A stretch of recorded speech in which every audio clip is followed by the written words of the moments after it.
Over the week, I guess since like yesterday or whatever, I've been battling like a runny nose or whatever. So if you see me go like, I'm not perishing. I'm just holding in a sneeze. Okay. Okay. Are you, I have like a mute. Do you not have like a mute button or something? You can sneeze if you want, but you could just mute and sneeze. It's not a big deal. Just let it out. It'll be like this. I like that. I mean, that.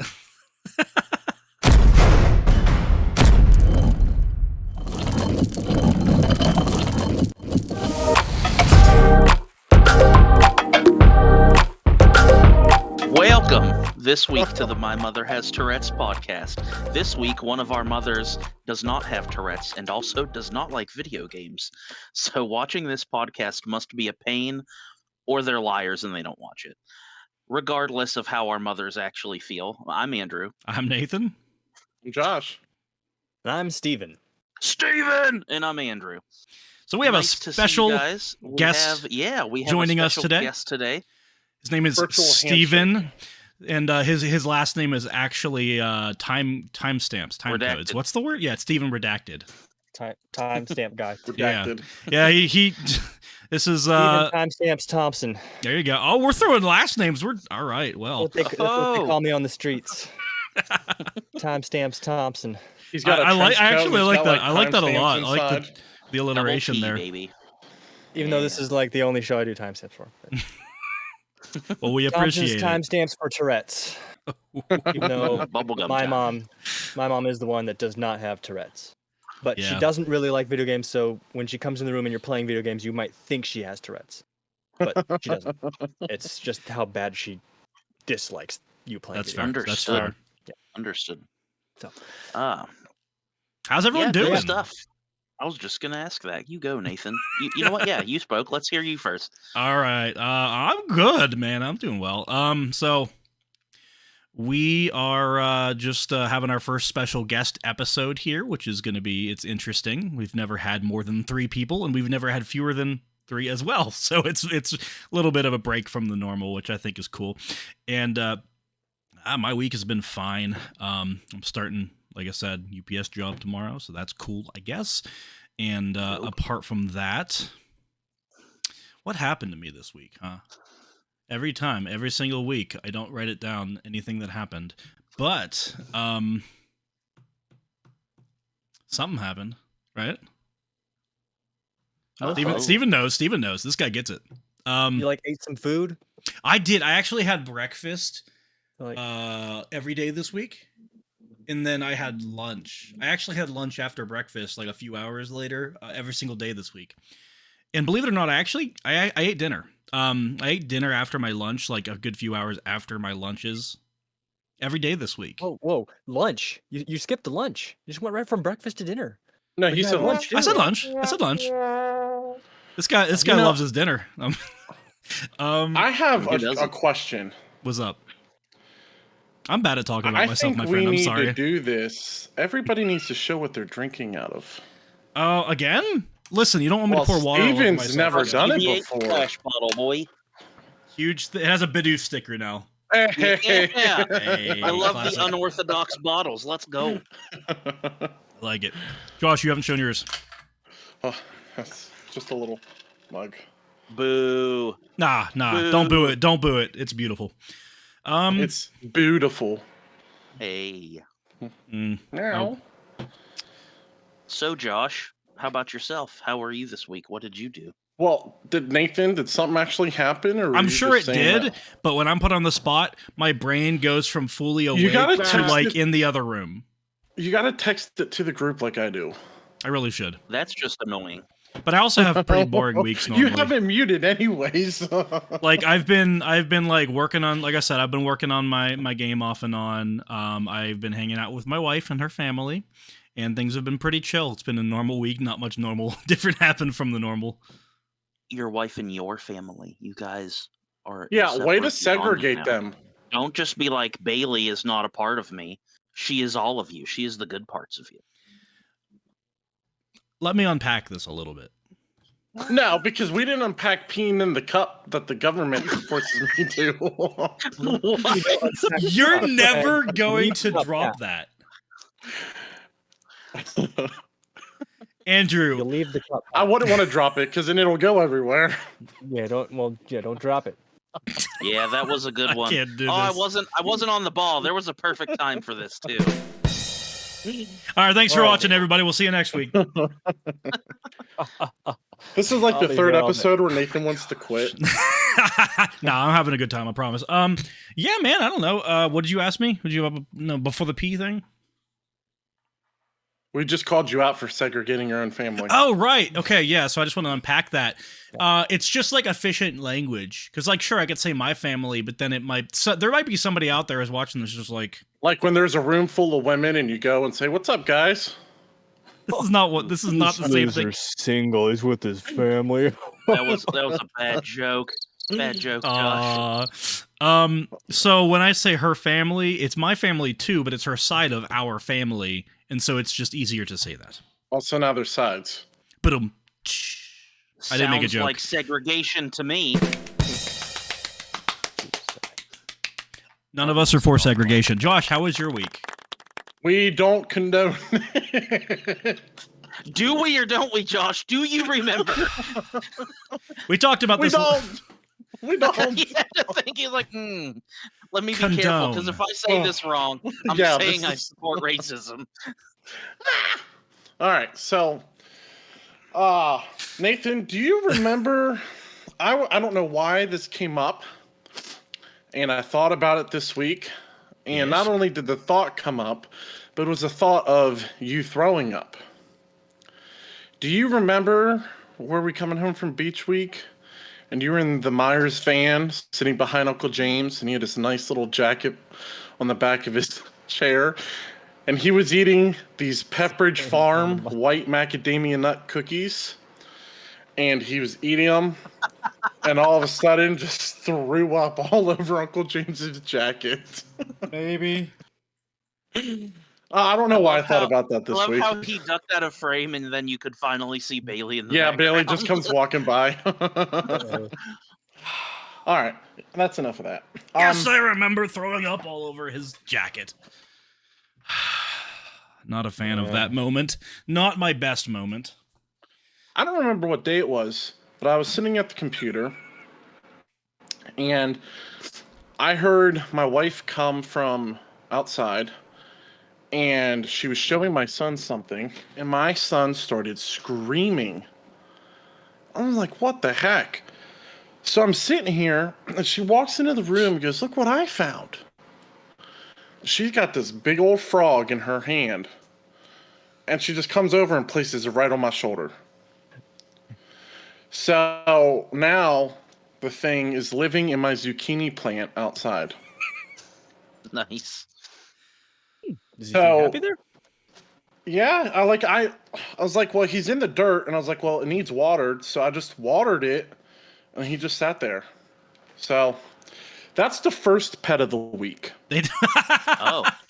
You not only you have such interesting weeks every week, you categorize them into. I'm so impressed by your ability to retain information.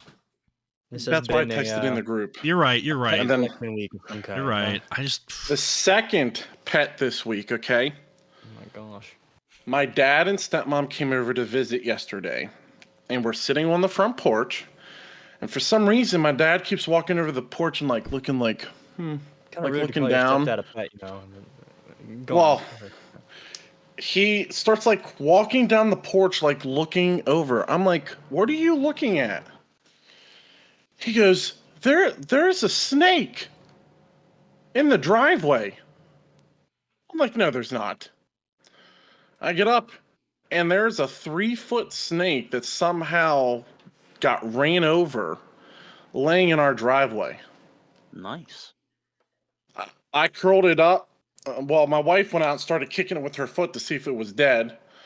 And then I found this long stick and I picked it up, and then we It put it in wasn't a like bag. a copperhead or anything, just like a garden No. snake of some kind. Well, it was thick. It was real thick, Okay. but it was black Thick with bulb. some like Rat snake. brown mixed in it. We think it was a black rat snake, Interesting. but it was huge. Just It a was black snake? probably 3 to 4 feet long. Yeah, Just they get real long, like surprising. in the middle of town in our driveway. Nice. Interesting. And then to top it all off, we went to the park, And there was something that we took pizza there after the snake, same day. And there was something on the table, and it was a Mario person. And I picked it up, and come to find out, it's a croc charm. No. I don't. What is this? Cuba? I'm sorry. Koopa. Yeah. Okay. Oh, a croc. Koopa Troopa. Oh. Yeah, it was just wedged into the table, so I took it. Yeah, when he said Mario person, I was like, I didn't know they were a different like species. I thought he was just a. Well, Nathan I didn't know they were in real life. Segregated his family. And true. I mean, plumbers are real, Nathan. Get on the same page. No, they're not. Yeah, jeez, man. That's a lie. I have never seen a plumber. Exactly. I've never seen Josh and plumber in the same room. Yeah, because you only see their crack. You don't see the plumber, just their crack. Schrodinger's crack. Deep thoughts today on the My Mother Has Tourette's podcast. But that's my week. Steven, how was your week? It's been great. Yeah. So for those who don't know me, I should maybe introduce myself a little bit. I'm Stephen Thompson. I'm a friend of Nathan's from back at the Center for Creative Media. We did a film internship, a couple years back, quite a few years back now, actually. But yeah, and that's kind of my dream is someday to have an open door into the film industry. But in the meantime, I have a degree in computer science, so I'm working at a place where they code all sorts of systems and stuff, and they have me program different tools and things. So most of my week is spent on that. I go to my job a lot. In my free time, though, I'm keeping my skills sharp, editing different things. So one of the things that happened, near the end of last week was I finally finished this one project that's been going on for a while, where the youth ministry at my church, we all together put on this show called The Bema. Nathan, did you hear about that while you were at CCM? The Bema? It sounds familiar. Okay, it was something that CCM sort of put together. Okay. A lot of years ago. It does sound familiar. And they were selling packages called like Bema in a box, so that other youth groups could put on the show themselves. Okay. And so our youth group was one of those ones that bought that. That's awesome. So Nice. there's a little bit of like this circular relationship where the place where I interned makes stuff that just like I said last week, how the bottles come back around because of Nathan's podcast. Your church and the CCM come back around. And let's not forget, if he wants to break big in the in the media industry, something like being on this podcast exponentially raises those standards. Yeah. You're gonna get so much clout from this, my guy. Now you can put this on your resume and be like, I was on a podcast. I know, I'm getting paid just don't put the name on there. We have so many viewers, they're better written in exponent. Just like my mom has tea. 10 to the 0 power. That's right. Like tea as in your mom British? Sure. Yeah. Like my mother also. Scallywags and that. Scallywags in that. But yeah, so I finished that up last week. I was putting together a DVD for it. That's the thing is, after we do these performances, I often do the editing to put awesome. together a DVD. We've got all sorts of angles and stuff that I have to figure out. Finally got that done. I'm working on some concepts for our upcoming youth conference. So I was designing some of those. There's a local community theater, and they're going to be doing a production of It's a Wonderful Life. Oh, cool. So I'm getting to play George Bailey in that. Awesome. Jimmy Stewart character. Yeah. What? Oh, man. I can't think of any line from it. All right, there you go. I'm gonna let you know right now. I don't know if you said that really loud, but it totally cut out. None of that came through. Yeah, you were like, in our screen, we saw. It did it again. It peaks it. Yeah, a little bit. Okay, yeah. I'll go back.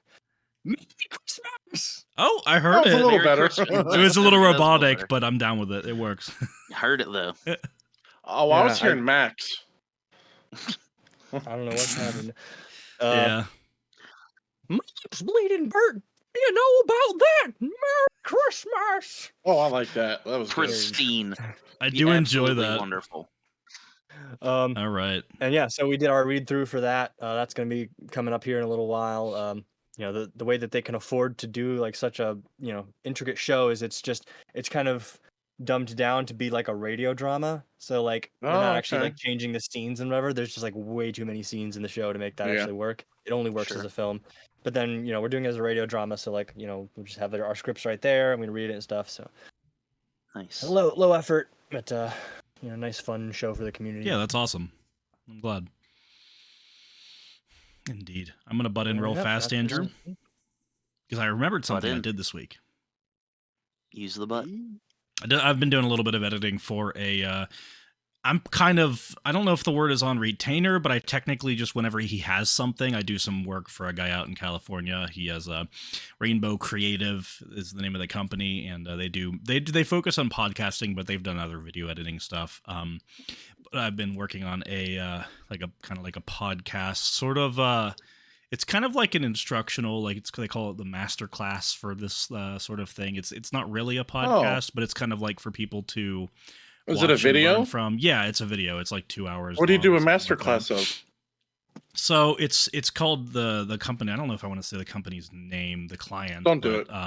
It's basically kind of like coaches teaching other people to be coaches, but it's like coaches. So master class on coaching.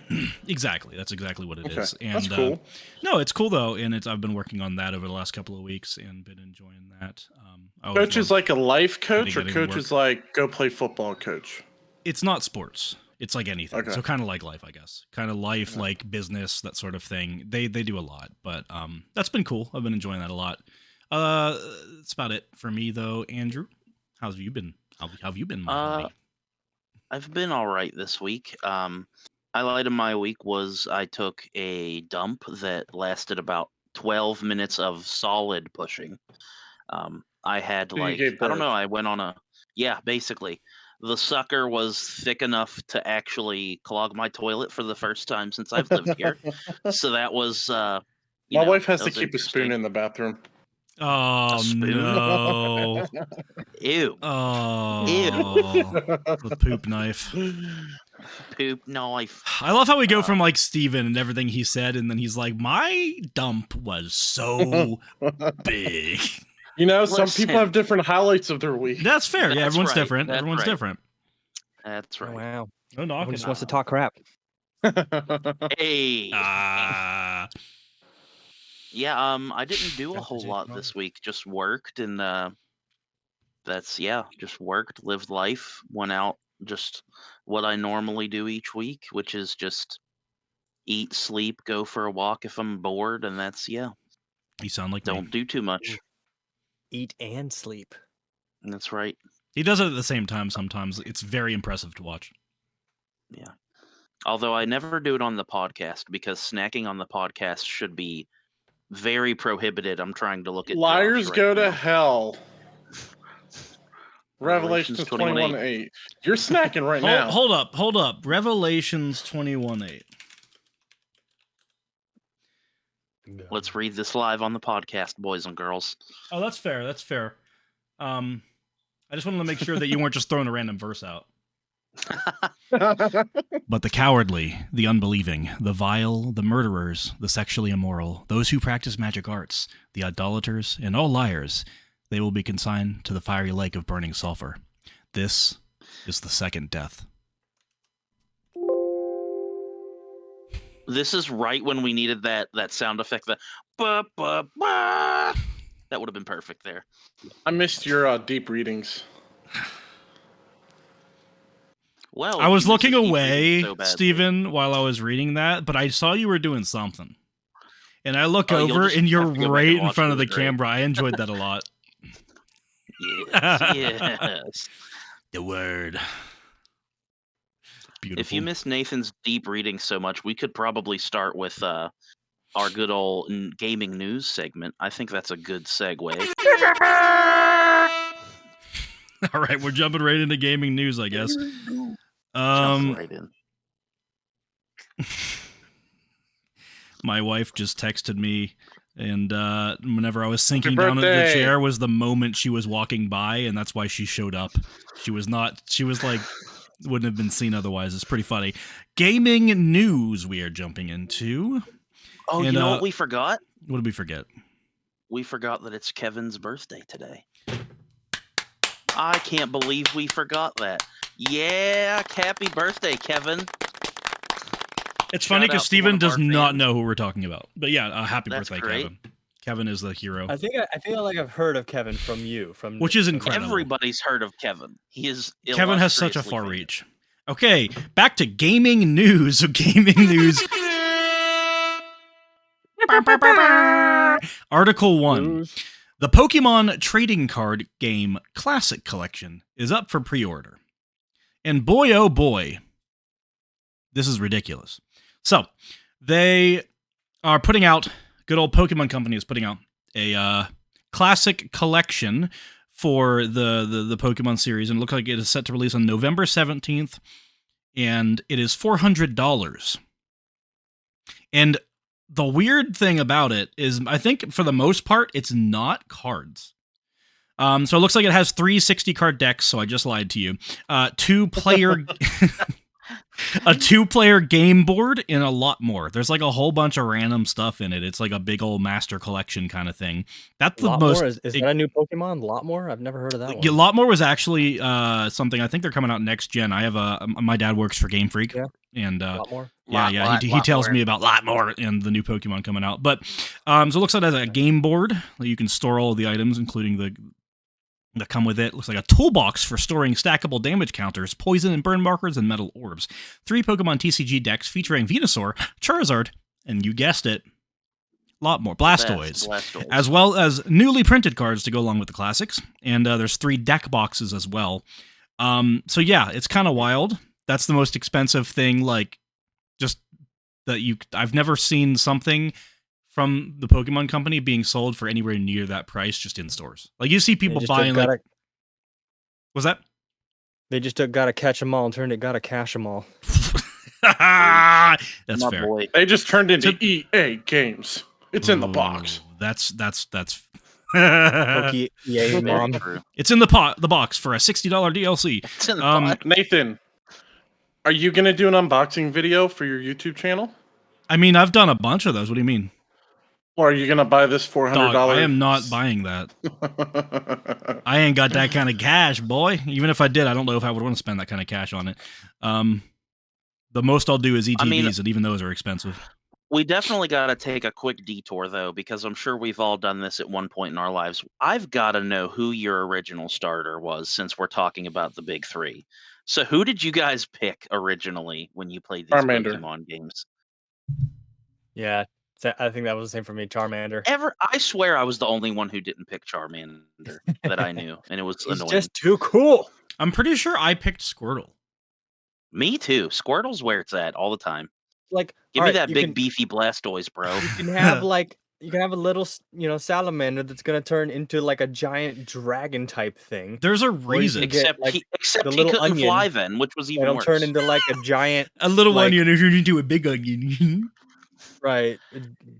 Everybody's always wanted multiple save files for the original game, because you got to have at least 3, right? You got to have one for Charmander, you got to have one for Squirtle, and then one for another Charmander, because no one picks Bulbasaur. Listen, don't you dare hate on my boy Bulbasaur. All right, I get why people love Charmander. I'm going to cut you with Thresh real quick. Bulbasaur is the cutest starter. And then, of course, Bulbasaur goes and attacks Squirtle, and he's like, oh no, it's the autumnal season coming to get me. I'm weak to this. I can't do it. It will absorb me. Charmander and Squirtle Chikorita is the cutest. I mean, of the first 3. Okay, Chikorita's adorable. I like Ditto. It's not a starter. Not even a starter. Okay, I'm going to throw out a random Pokemon. Chinchou. Wow, I like Chinchou. Are we going to say others? No. So my thing is, I actually believe I started playing the game I think I probably played Gold or Silver before Red or Blue, because I actually didn't start Pokemon as early as some people did.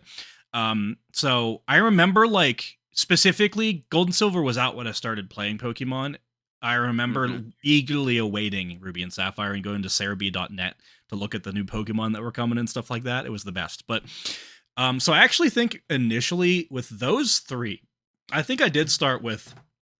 No, I did Totodile. I think my very first was Totodile. Yes. Me too, because Silver was the first game that I owned as a Pokemon game. I definitely stole Pokemon Red from my cousin and got in a lot of trouble for it when my dad found out. But the first one I owned was Silver, and I definitely played Totodile because, dude, Feraligatr is vicious. Feraligator's awesome. Man.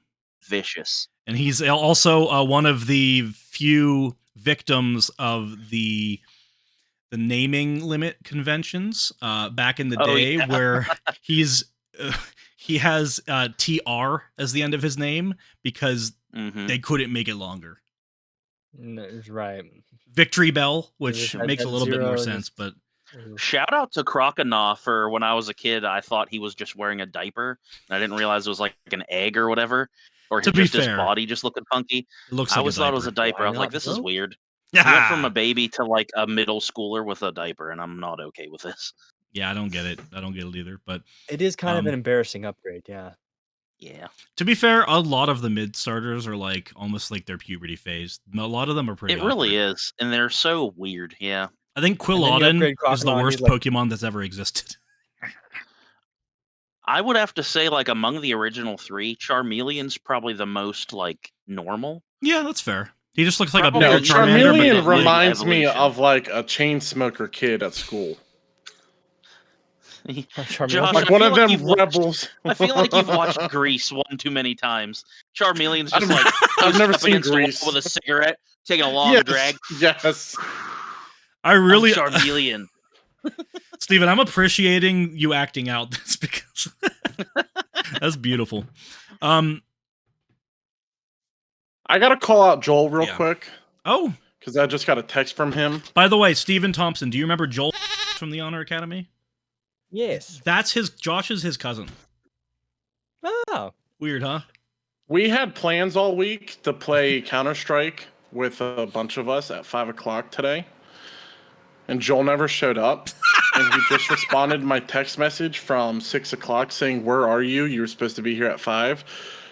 Because he fell asleep. So, good games, Joel. That sounds about right. Probably playing Baldur's Gate again. Probably. I'm waiting for I the can't wait to try that one day. Pop up. Dude, I can't wait to. Honestly, Baldur's Gate would be amazing to play for the podcast because really, technically, well, it's kind of new for all of us. Maybe episode 2. I can just make that what we do. Why am I saying episode 2? You mean Article 2? Yeah, we really need to move on to Article 2 here. So, episode 2, Article 2, Genesis 2, Chapter 5. Valve warns Counter-Strike 2 cheaters. It will punish all their associates too. Get it. So Counter-Strike 2 came out recently, like in the last couple of days, and it's pretty much like a big update to the original Counter-Strike. And actually, it looks like it says, it was yep. And they are taking cheating very seriously in the game to the point where if you are caught cheating, which they're I guess have very strong like anti-cheat whatever. Let me just say it's so bad. When I asked a buddy to play this week, he's like, I'm not playing Counter-Strike if it's the original Go because of the cheating so bad. And I said, no, the new one just came out Wednesday. And he goes, well, then maybe I'll give it a try. So are they taking cheating more seriously than they did in the original? I haven't noticed. Okay, I mean, fair enough. I haven't noticed any like having to download. Like you use BattleEye for Tarkov. I don't, how you have to download separate thing. I haven't noticed any. Fair enough. So basically, what Valve is doing with Counter-Strike 2 is not only is I'm playing a game, I'm cheating. They catch me. Mm-hmm. People I was playing with are also punished, which is wild. And honestly, I'm not totally against it. I think playing with not randomly matched with, but I think actually playing on a team with or something because if you're in a party, if you're in a party playing a game with somebody and they're cheating. There's no way you don't know that. Because they're condoning it. Yeah, essentially. So they're going pretty wild with it. And that's pretty sweet. If you're the one who doesn't report it or something. I guess so. Yeah. I'm not sure. I assume maybe if you were playing with them and you reported it, maybe there's some leniency, but it doesn't really talk about that. But it is pretty cool. that they are taking it pretty seriously. Because a lot of games these days, like cheating, some people, some good old hackers, whatever, get really good at the cheating and evading the system. So making very serious consequences for it is what you need to be doing. I think it's pretty solid. Yeah, and I'm definitely a firm believer in, just like when you were kids, if you punish the whole group instead of just the individual, you usually get better results. Yeah. It's a little more immediate because then you start getting hazed by the other kids if you keep doing it. And yeah. Well, I can tell especially you when it comes to a game where you've like invested money in it and you get punished because you were playing with someone else who was cheating, then it's like even worse because like, bro, now I'm banned because of you and you put money into this. Mm-hmm. And as a quote ex-athlete will say, I was just a large kid who liked to play football. But as an athlete at one point, whenever you got in trouble for someone else's misgivings and then your fat self had to run an extra 3 miles, you get real irritated with that person and you make sure they don't cheat no mo.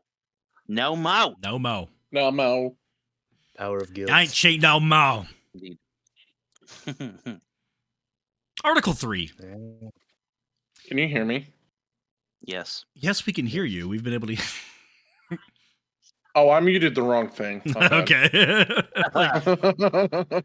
Maybe Josh just hopped in. Maybe that wasn't him this whole time. I'm Capcom. a skinwalker. Me too, man. Capcom president thinks game prices are too low. I don't condone this, but he needs to get gone. I do want to say, right off the bat, before I really get into the article, it's pretty much what it sounds like. The president of Capcom, who makes games, they believe that video game prices are currently too low for like the. They're good cost friends of, with Unity. Right. Well, there's that. I don't 100% disagree in the matter of games have pretty much been like a brand new game has been pretty much like $60 for the last like 30 years. Maybe more. Incorrect. What? Well, not 30, not 30. Definitely, I can tell. I can still remember. Maybe it's just because I'm old, but I still remember getting paid, going to GameStop, using that Well, at that point it was Electronic Boutique, and I would go there and just drop that crisp $50 bill for a brand new game, and I loved it. Oh, and 50, then ever my since bad. they put it to 60 and then 70, boo this man is what I say. Yeah, I get that. It's in the end, a lot it's all of to do prices with. are going up. I mean, that's the thing, though, Andrew.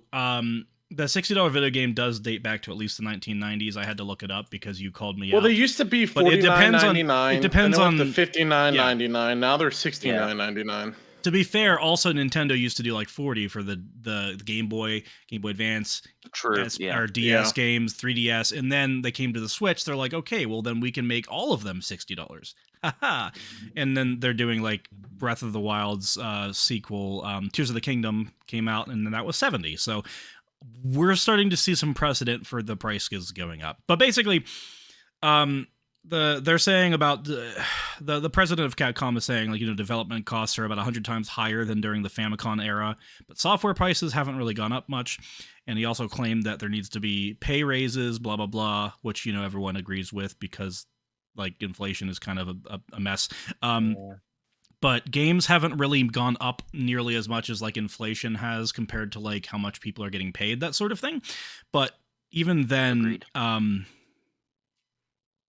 yeah, I mean, this is kind of in regards to some of the publishers charging 70 these days instead of 60, which has been a very recent development. Was Tears of the Kingdom like one of the first one of the first big ones to really go all in on that? At least on Nintendo, I believe, yeah. Okay, because I'm not super familiar with how that sort of thing is going with like Xbox, PlayStation, stuff like that. But what irritates me about that is, and again, I'm gonna sound old for this. I really don't care. What's seriously irritating is the fact that I would argue, of course, absolutely no truth behind this or fact, just clear speculation of, I would say 90% of their game sales are digital. Oh, for sure. I am perfectly fine with paying $60, $70 if I get a piece of physical media that I get to keep, and that it's a complete full game, not something. Yeah, because you're buying the case and the disc. But ever since GameStop screwed me over, I'll never buy physical again. Yeah, and getting rid of that, you're getting rid of roughly, I would think, like 1/3 or 1/4 of your production costs because you don't have to And shipping outsource that to costs. anybody and shipping. Yeah, it goes direct to consumer. So I'm okay, and that's why so many people love Baldur's Gate 3 now because people are okay with spending $70 on a game, but they're never going to have to spend more than $70 to keep playing that game now. Yeah. Because it is a full game upon release. If they release any sort of downloadable content, they've already said it's going to be completely free, and there's no nickel and diming you. But yeah, nowadays you have to pay for a digital game where you don't have access to the whole thing until you pay an extra, $15 until they come out with another one, and then if you want to play more, you gotta pay another $15. And of course, there's the subscribe to play, which I've never been a fan of. The EA whole Sports, it's in the game. yeah, I've never been a fan of MMOs for that reason. I Yeah. refuse to pay for a game every month every time I want to play I it get that. because that's just stupid to me. But yeah, that's that. If I'm paying for a physical piece of media, because you buy a game, yeah, it comes with a case and the game and stuff. But like that, whenever, man, feel so flippin' old saying all this. But like, I remember going and buying a game, and I would immediately. I'd open it up and I'd pull out the 30-page Oh, little yeah, package, yeah. start looking through it. And I'm like, look at all the let me- pictures. especially You'd as a get- kid, because that was my my Yeah. ride That was home the best. silence Yep. for my Oh, parents. yeah. Yes, it was. You're just sitting there, you're like, what are the moves I can do? I can do combos. I can do. It was great. It was amazing. Yeah. And now it's just like, hey, just take an hour to download this, then take another 5 hours because of the day one patch to download it, and then you can finally It's play this weird. game, and then we're gonna charge you more to pay it. Flippin' dumb. It's so weird these days. I wanted to say communism, and then I was like, that's wrong. And then I was like, what about capitalism? Like, no, that's not it either. I just hate paying money. No, it's okay to just blame communism. Well, no, like it all makes sense though. For a digital game to be $70 just to keep raising it when it's a digital, there's no physical game, like they don't have to source the cases for it, they don't have to source the artwork to make the pamphlets inside and on the outside, where at the bottom it shows all the, like Steam says it's online, how many people you can play with, like at the back of the cases it used to say that. They don't have to pay for any of that anymore. What gets me about that is mainly, and the reason why I still buy games I really want to play or really like on disc, is because of people not reading the terms and conditions of those digital purchases. If you go through and read it, they can and will revoke that game at any point, and then you just can't play it again, whether the servers are still working or not for it. If I have a piece of physical media, I don't care if that game's 50 years old. If I still have the correct console to play it, and I don't need an internet connection to play it, I can play it. Exactly. I actually own it. There's where I'm different with that. Years ago, I'd say 10 years maybe, one of the new Call of Duties came out, and there was probably a couple million copies that got shipped out that had issues with the actual disc where the game wouldn't download. And this was at the time with the Xbox One where you could do the digital download on it, or you could go buy the copy. And just like always, the Call of Duty always had those midnight releases, people lined up outside the door, and I went and got the game as soon as I could, and I got one of those bad copies. And so I drove out there, spent the time and money to go out there, get the game, drove back home, tried to download it, and find out that I had one of the messed up copies. So I had the idea that I would take the copy back, but while I was taking the time to go back to the store to return it, I would buy the digital download, let that download while I was wasting my time. And when I did that, GameStop is like, we can't and won't return your money. We'll only replace it with another copy of the game. Oof. And then I ended up technically buying 2 copies of one game. Oof. So after that, I don't buy. So you bought the digital copy while you were returning your game. So it would be like downloading and installing. So it would be installing while I had to drive back out, and when I'd come back home, either would be done or almost done. I thought they had some kind of return policy for digital downloads though. like Steam does for computers. I've never had experience with Steam. I've always heard people like play a game for 24 hours and then they return it on Steam. No, but I've never done that. Steam is a maximum. If you've played it over 2 hours, you can't return it. Okay. Well, and that I didn't even get that far because I couldn't get the game downloaded. So yeah. Before we move on from this topic, I do want to say one. I have a beef. EA Sports. It's in the game, but not your It's wallet. in the name.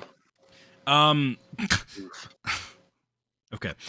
I have a real big beef with Destiny and Bungie. Oh, Destiny us.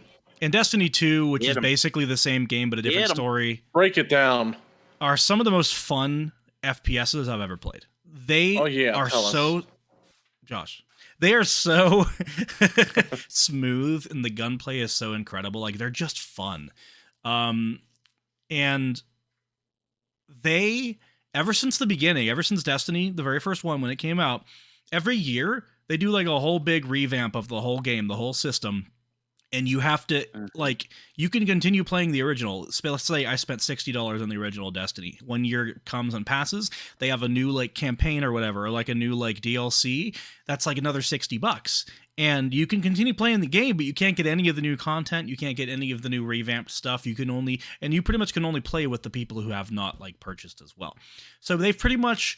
Ever since they put out the original Destiny, now with Destiny 2, there's been something like I don't know if it's always been $60, but I know some of the DLCs in the past were like $60. Like, it was like the price of another full game, like the next year. So you're pretty much paying like in the end, that's like a $5 a month subscription fee to play Destiny if you want to keep playing it, like keep up with like the new stuff and everything. I hate that because the game is so fun. But Destiny 2 came out and I got it when it first came out.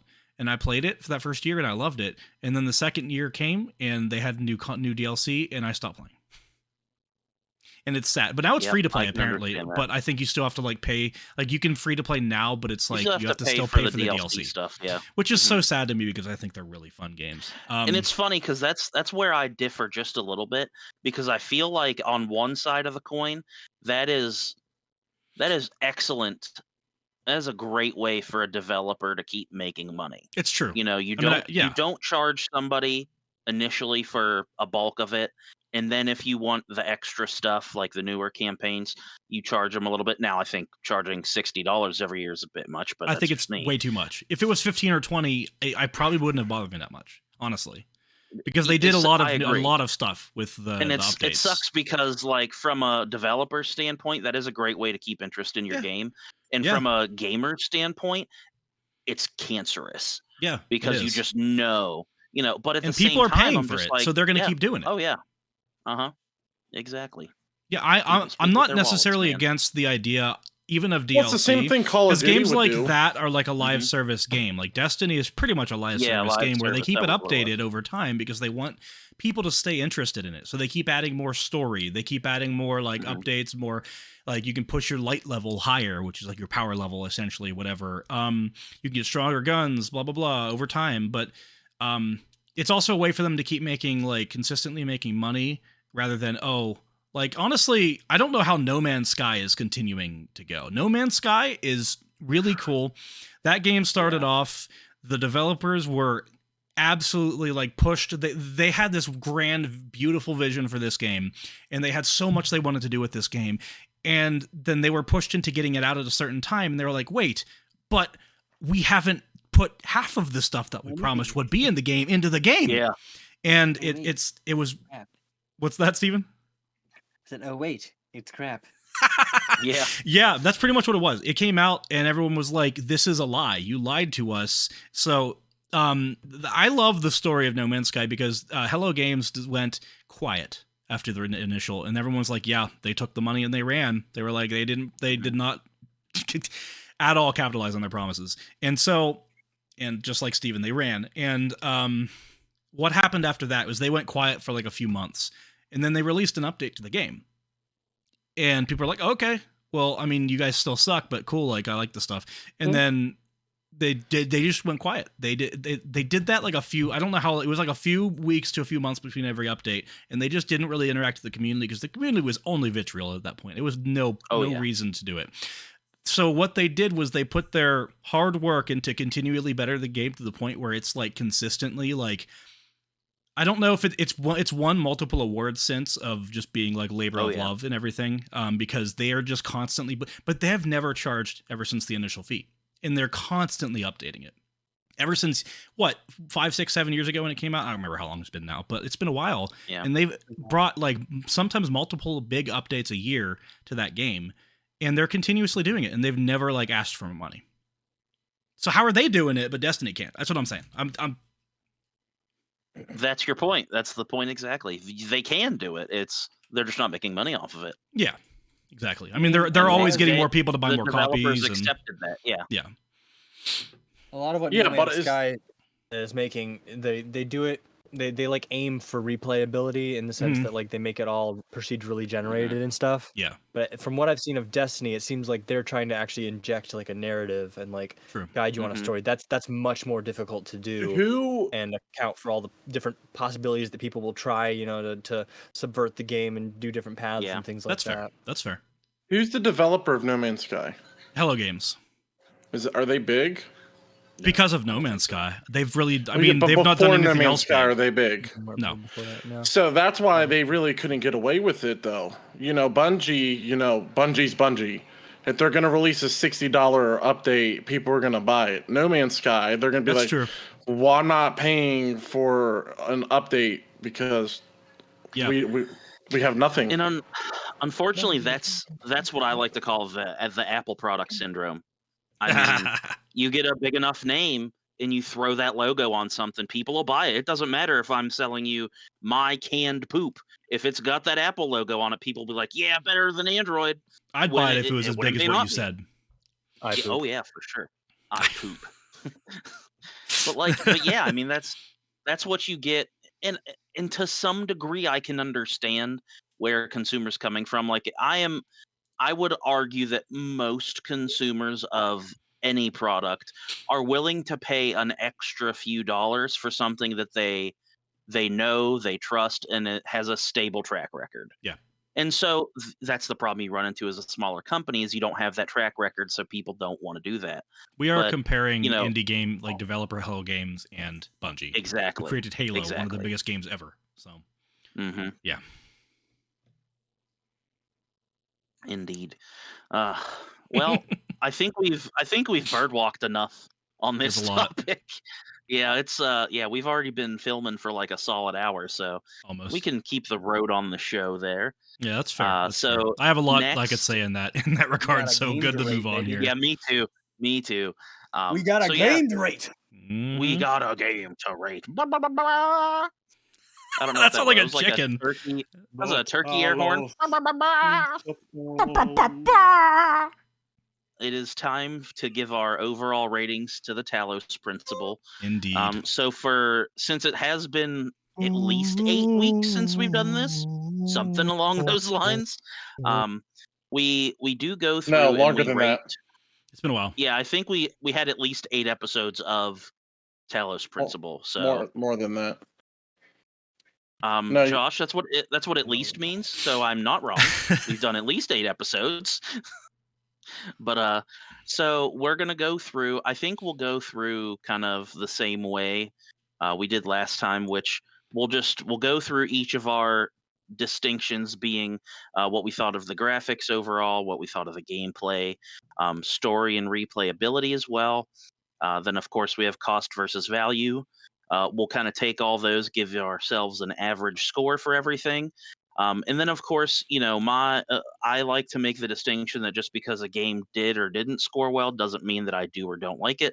So we give our overall kind of rating as well based on just how we enjoyed our time there. That's exactly it.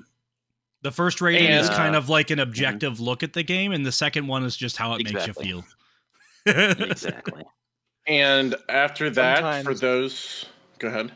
Sometimes a game ends up being more than the sum of its parts. Exactly. Agreed. Exactly. Yes. Yes, sir. Yes. And for those that don't want to hear the ratings, after we're done with the ratings, Andrew will be talking about what game we're playing next since it is his turn. So stay tuned for that as well. Indeed. Cool. So first that I have up here that we'll do, We can start pretty, I guess, factual is a good way to say it. So we'll start. I have Nathan on here. I think we started with him last time, so we'll just I have continue the Nathan, trend. Andrew, and me, Steven. That's what I had too. Okay, cool. So good thing we start with the worst and end with the best. So Nathan. Thanks, man. So I want to start off by saying we're going to start with we have graphics, gameplay, story, replayability, and then cost versus value. With graphics, at least the way I look at it, it's not just simply how good are the graphics, because it's like I would not call Minecraft under this category a 1. I think it's almost in a way it's graphics, but it's almost aesthetics in a way. It's like it's like the ambiance of the world of like how it I don't know exactly how to explain it. Artistic choice, you know. Yeah, what essentially artistic choice. For? Yeah, fair enough. How well does it give you? Yeah, exactly, and how well like the graphics were like integrated with their vision of the game or something like that. But so my overall view, I think like I really enjoy everything about the graphics side of Talos Principle. I walking through that world and going through these different very like segregated gardens that were set aside for you. I know, Josh. Where you start off in like those that ancient ruins, and then you slowly like they have every single world has its very own. I think really honestly every level of every world has its own character. You walk into it and it all feels different. Oh, 100%. I very strongly hesitate to give a 10 unless something I really just believe is absolutely perfect, but I will say 9. I will say 9 for graphics overall for Talos Principle. Big moves. One, it does have really good textures, like high-resolution textures for the most part. Like, it's good, but it's not, like, amazing or perfect. But also, there's just something, the way they put it all together into this very interesting world, there's very obviously something wrong. It's, like, all glitching out around you, and you slowly build, like, this understanding of it as you play through. By the way, for those watching, Steven has played this, so he's also going to be giving his own ratings. He played this in the past, not long with us, but so he wanted to join and we thought it'd be fun to have another opinion. So, Andrew, yeah. So I agree. I do agree pretty wholeheartedly with Nathan. I wouldn't give anything a 10 because I believe 10 is perfection. And listen, the One Ring didn't even get a 10 score, so yeah. True. And it sold for $2 million. But I think you have to take into consideration a few things. One of them being, okay, when was this game released? So that you have to understand what the capabilities were. I believe this game was released. 2014 is what it shows up as. 2014 was like prime PS3, PS4 era. So the fact that I think these graphics still hold up today in 2023, almost a whole decade later, really speaks volumes for itself. I also gave it a 9 out of 10 for that reason. I think it does really well with, like you said, the kind of glitch in the matrix that it has, the kind of theme it goes there. But also, you know, there's several points where a game with its graphics can decide that it wants to show itself off. And Talos Principle does that so much. You know, your first time you see the outside world, it just has like the vast open ocean expanse and like things out there you can think you can explore. And they take a lot of time and care. And, you know, they successfully said, hey, look, this is what I made. I hope you like it. And, you know, I did. I really did. It was great. Nice. Same thing as everybody's saying. It's not perfect, but like when I was thinking about the graphics and what to give it a score, I thought about all the scenery. Like worlds A, B, and C each had a different theme. Like B was the Egyptian theme and all the sand and the Sphinx and the dunes and those big obelisks and stuff. And then you look up at the tower in a snowy world and like you can see this massive thunderstorm at the top of the tower. And you look off and you see these mountain ranges and all this. And you got the world A is the beach in the water, and like because there's a bunch of Easter eggs in the rocks that are in the water, and that all meshed real well. The wooden door worlds all had their own like beautiful scenery too, with the waterfalls and the mountains and walking behind them, and the Dark Side of the Moon Easter egg on World B. So it was. I gave it an 8 out of 10. All right, cool. How about you, Steven, with what you remember? Is it PH or is it Steven with a V for my records? PH. Oh, I Oh, was man. wrong. I was right. I feel so good about myself. Straight up biblical classification here, baby. There we go. Hit us with that Old Testament review then, Steven. What? Yeah, before you stone me. No. Let's just talk about the graphics.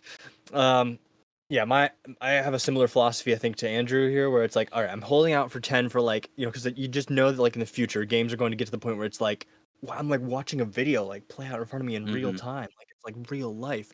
So yeah, so I probably wouldn't go for a 10 on this already. And I did deduct it from a 9 to an 8 because they kind of did a cheap trick with having these like purposeful glitches that would happen, like my hand, how it's disappearing. Yeah. You'll see it, and then they talk about like, oh, this is a virtual world and stuff. It's like, okay, that sort of like band-aids over the, oh, if you see something like actually glitch, then you're like, oh, you might it's just think it's intentional, part right? of the game. Yeah. We're so meta. Brilliant. We're so self-aware. I like that thought that the glitches are accidents. Like they're like right. they made themselves. Yeah, whatever. Yeah, that's fair. That's fair. Nice. So so far we have Nathan and Andrew with a 9 and Josh and Steven with an 8 for graphics. So next category would be gameplay. Nathan, what did you think about the gameplay? So overall for gameplay, some of these I feel like I'm bad at reviewing things in general, in my personal opinion, because I just kind of enjoy things and I don't always necessarily care to break it down this way. So this is kind of you're like rating the game, not yourself, buddy. Yeah, that's fair. That's fair. Well, this ties in because the gameplay is like for what it is. It's a puzzle game. It's like a fully 3D puzzle game with an actual story behind it, which is interesting. In a way, kind of like Portal. It's very similar to Portal in that sort of way. I love those games incredibly. And yeah, the gameplay of it overall, I think, is really interesting because you start off and you know, oh, I can run around. Oh, I can hold down shift and sprint. I can jump, all the basic stuff. And then you get your first tool you find, the jammer. And you're like, okay, cool. Well, and then you kind of hold it, walk around, you learn what you can use. You jam mines, turrets, doors, anything like that. And then you slowly throughout the game, as you unlock more and more, you can unlock all these different tools that enhance the gameplay in ways that you wouldn't have expected, and they all work together. Like you end up finding like ways that jammers and then like the replay tool, whatever it's called, I forget what it's called, work together and stuff like that. And it's kind of cool because you can always like, you kind of learn more and more of like what is possible. I think they really push the limits of like what they gave you in the game as far as they can, with all the star levels, with the harder levels at the end of World C, that sort of thing.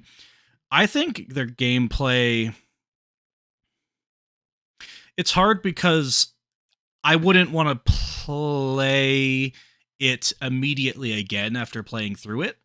And the gameplay is limited to the puzzles. Like specifically, not most of anything that exists for the puzzles. But that's the whole point of it, so it's hard for me. In my head, gameplay is an 8 overall, because I think it's fun. I think it's interesting, the concepts they introduce throughout it and how they wove it together. But I also don't think it's like top of the line, most interesting gameplay I've ever seen. But it's good.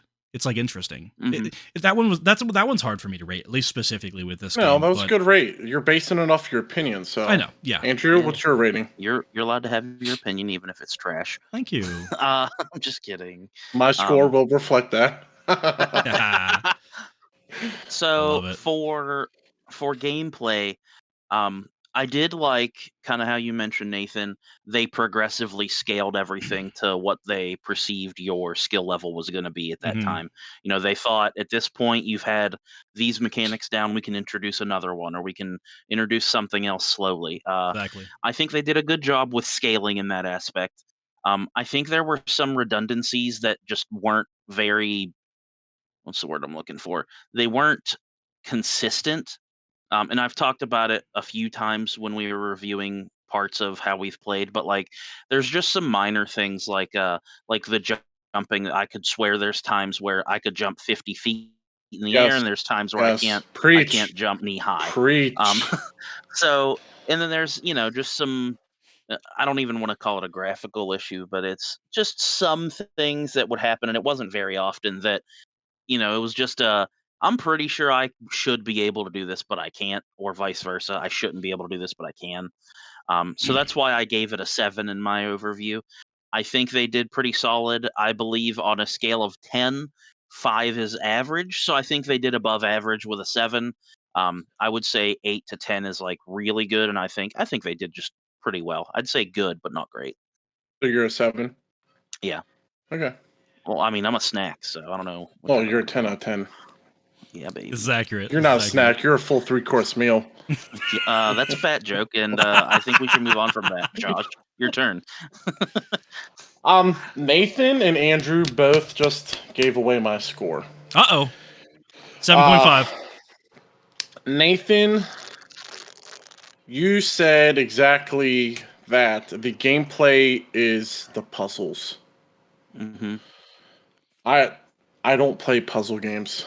That's not who I am. The games I'm interested. I've played Portal before, but maybe like the first 2 levels.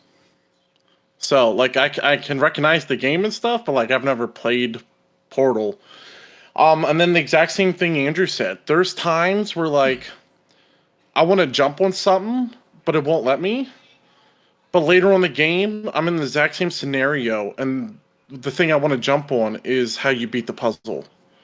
And it's stuff like that. Like one of the last worlds, that stupid thing where you had to put the box on the fan and then you jump from the box, but then you jump 30 feet out of nowhere to the platform to go get the star. Where like any other time, that's not a reality. Yeah, it's only a possibility when jumping from one box to another box. It's when those feet show up, only way that's possible. But I get that. But on that up to that point, you didn't really have any precedence. Far. You didn't have like any precedence for like that you could actually do that. So some people I can imagine that being a pain. Before you speak again, Steven, you're still muted. I saw you tried to say something earlier, but you're muted. You're muted in Discord, it looks like. Yeah, you're there fine. You go. Yeah. I don't know you looked like you were saying something before because like you flashed. When I was talking, you said something. Sorry. Yeah, when I was talking about Portal, you're fine. Just want to let you know. We all constantly cut each other off. You're good. Yeah. Oh yeah. Just run in there. Yeah, but I gave it a 6. My same thought was a 5 is average. It was above average because like some of the replay puzzles were cool. And like I say every time I get the opportunity, that one replay puzzle where you had to take everything apart and lay it down and then go record yourself and pick it all up and put it down again and then go back and No, fam. I hated that. I understand, there's a couple puzzles where I'm like, I don't ever want to see this puzzle again. Yeah. So I'm giving it a 6.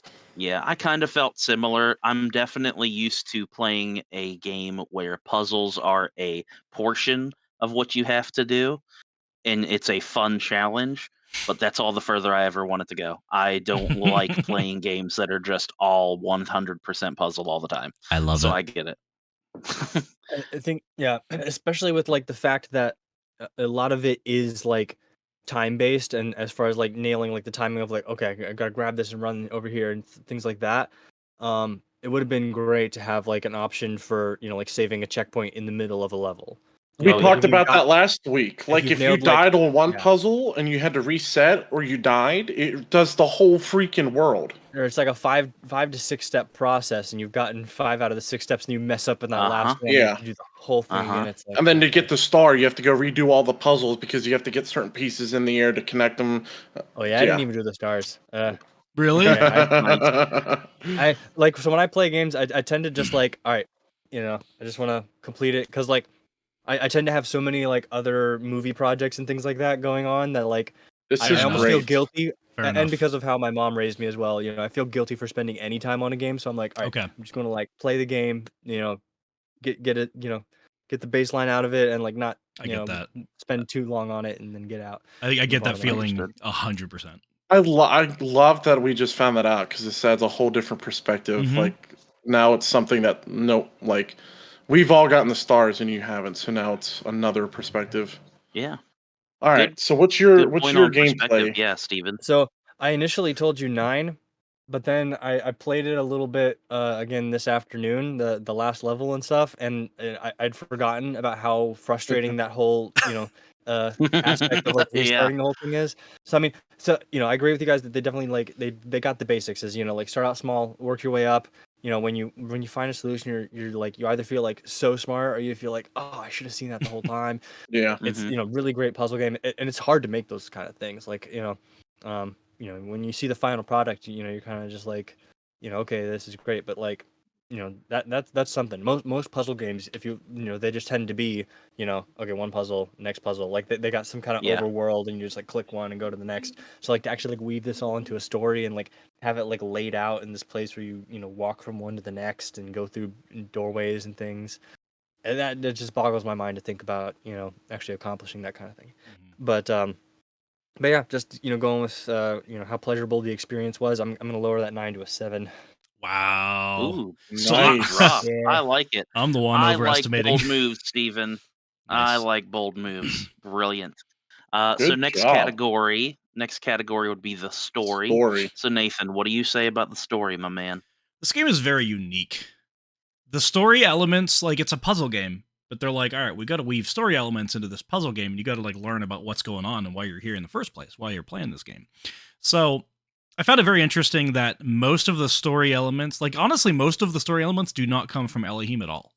Like he's kind of talking to you and being like, do this and don't do this and well done and whatnot. But almost all the story comes from the terminals. I Where mean, he you're- kind of posits himself as the storyteller. He comes on and Yeah. says, "This is my world. You're Yeah. my Mhm. child." But it's That's all what they like created. it's all like him. fluff. Find these things. But the Yeah. game story itself is learned through the computer.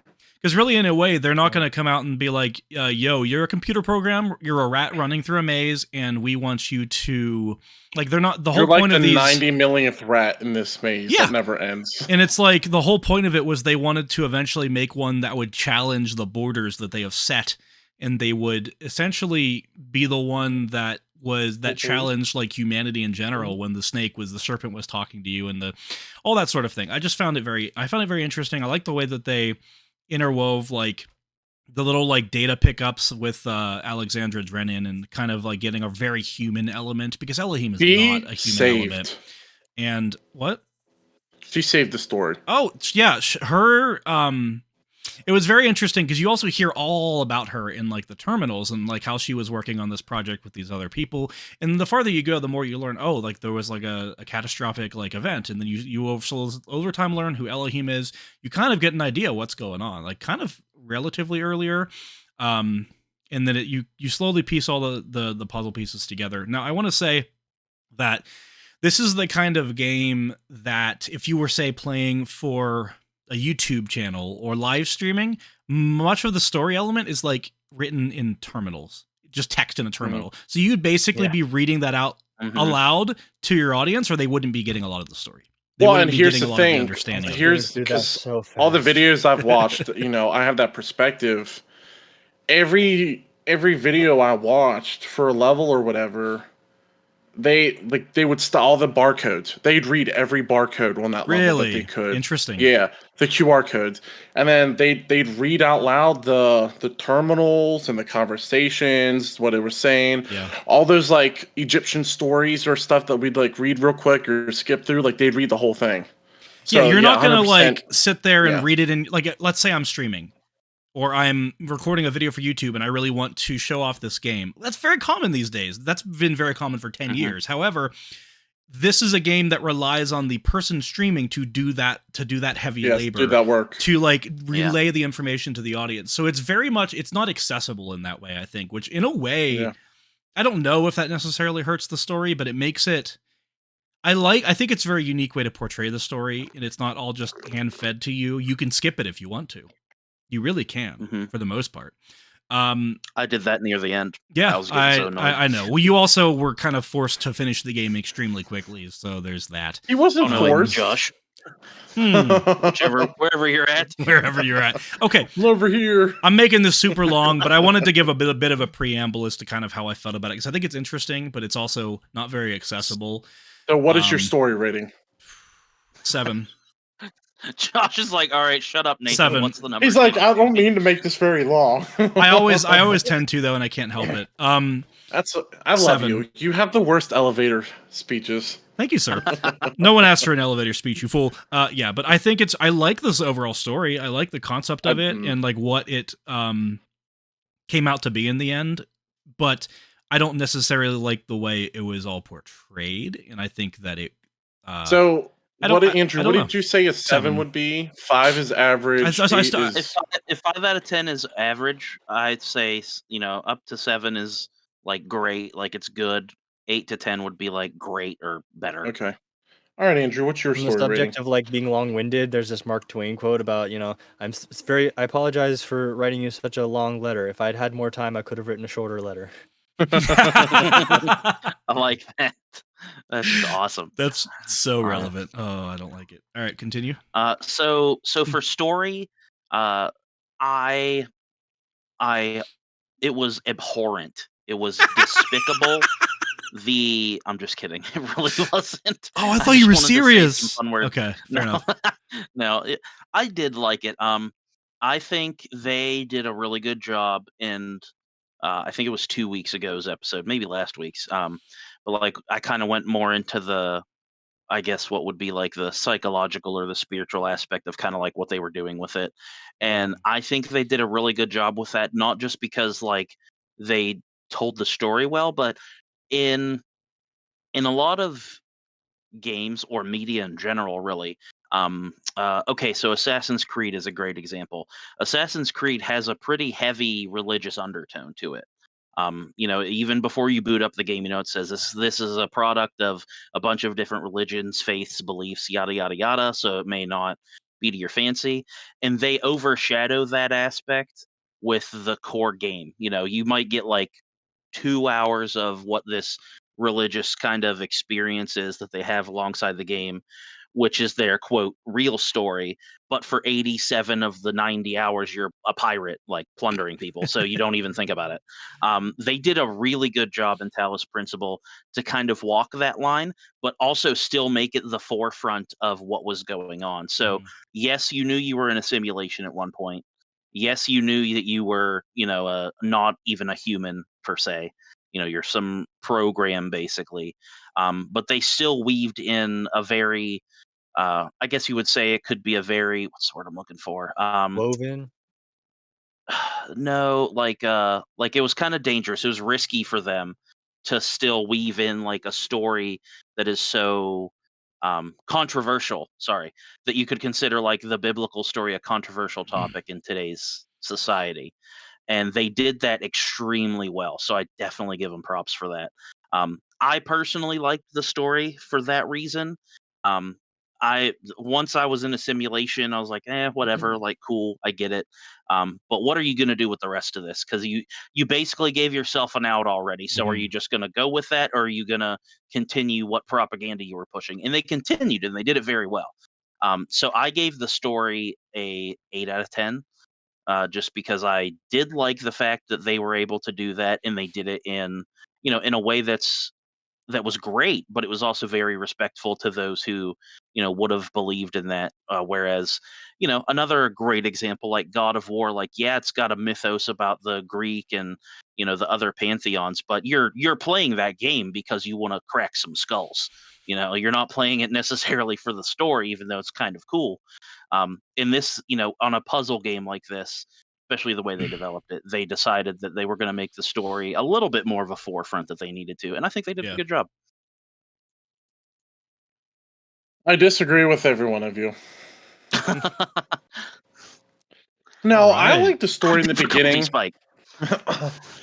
it kept me going for a while, wanting to learn. That one episode where we had those crazy crackpot theories and accidentally unearthed the ending. You really did, though. Like, it was very close, very similar to what actually was going on. I was surprised. When the ending actually happened, I was disappointed. We built such different endings in our heads that we thought it was going to be this theatrical stuff, and at the end, whether it was because we were in a rush or whatever, I didn't think it was that good. Because Steven, before I give my rating, what was your ending? Because we talked about that last week, but nobody knows how you beat the game. Oh, okay, right. There's 3 endings. Yeah, that's what I was gonna ask. Like, is there gonna be a time where like I can kind of share my experience of like starting this and just like in general, like my experience of playing it the way that you guys have been doing for the past actually, weeks. when we're done with the ratings, if you want to do that, I'm more than happy for you to. It'd be interesting to get so we another can save that for perspective. the end. Okay. Because the problem is, like, actually, you're coming into this not hearing everything that we've talked about because this last episode isn't out yet. We're putting it out tomorrow, so you haven't exactly heard all of our perspectives yet, which is interesting. But just to answer Josh's question, briefly, I first got the sort of the obedient ending where I followed his instructions to the end. Went through the doors, pearly gates, woo, and then it's like it shows you some text and it's like restart or something like that, and I was like, what? Okay. And so then I went down the route where I went up the tower and got the real ending, as it were. Yeah. Okay, so you did the same thing I did. The whole time we thought it was going to be this massive disobedient argument at the end, and that it was going to be like Milton was going to be there persuading us one way, and Elohim was going to be there, but it was like no matter what door you chose, you were correct, and that was it. Literally, like, well, congratulations, you did what you're supposed to. Oh, congratulations, you did what you were supposed to. So is that one reason you disliked it? Is that what you're saying? Yeah, because I guess okay. I had it so built up for this crazy theatrical ending, and it was just like, hey, congrats. You beat the game. And on another thing, story, I don't play story games, I play competitive online games. So, like, we all know Escape from Tarkov has no story. I don't play for that. But this game, to me, was like, there's a story to it. I want it to be good.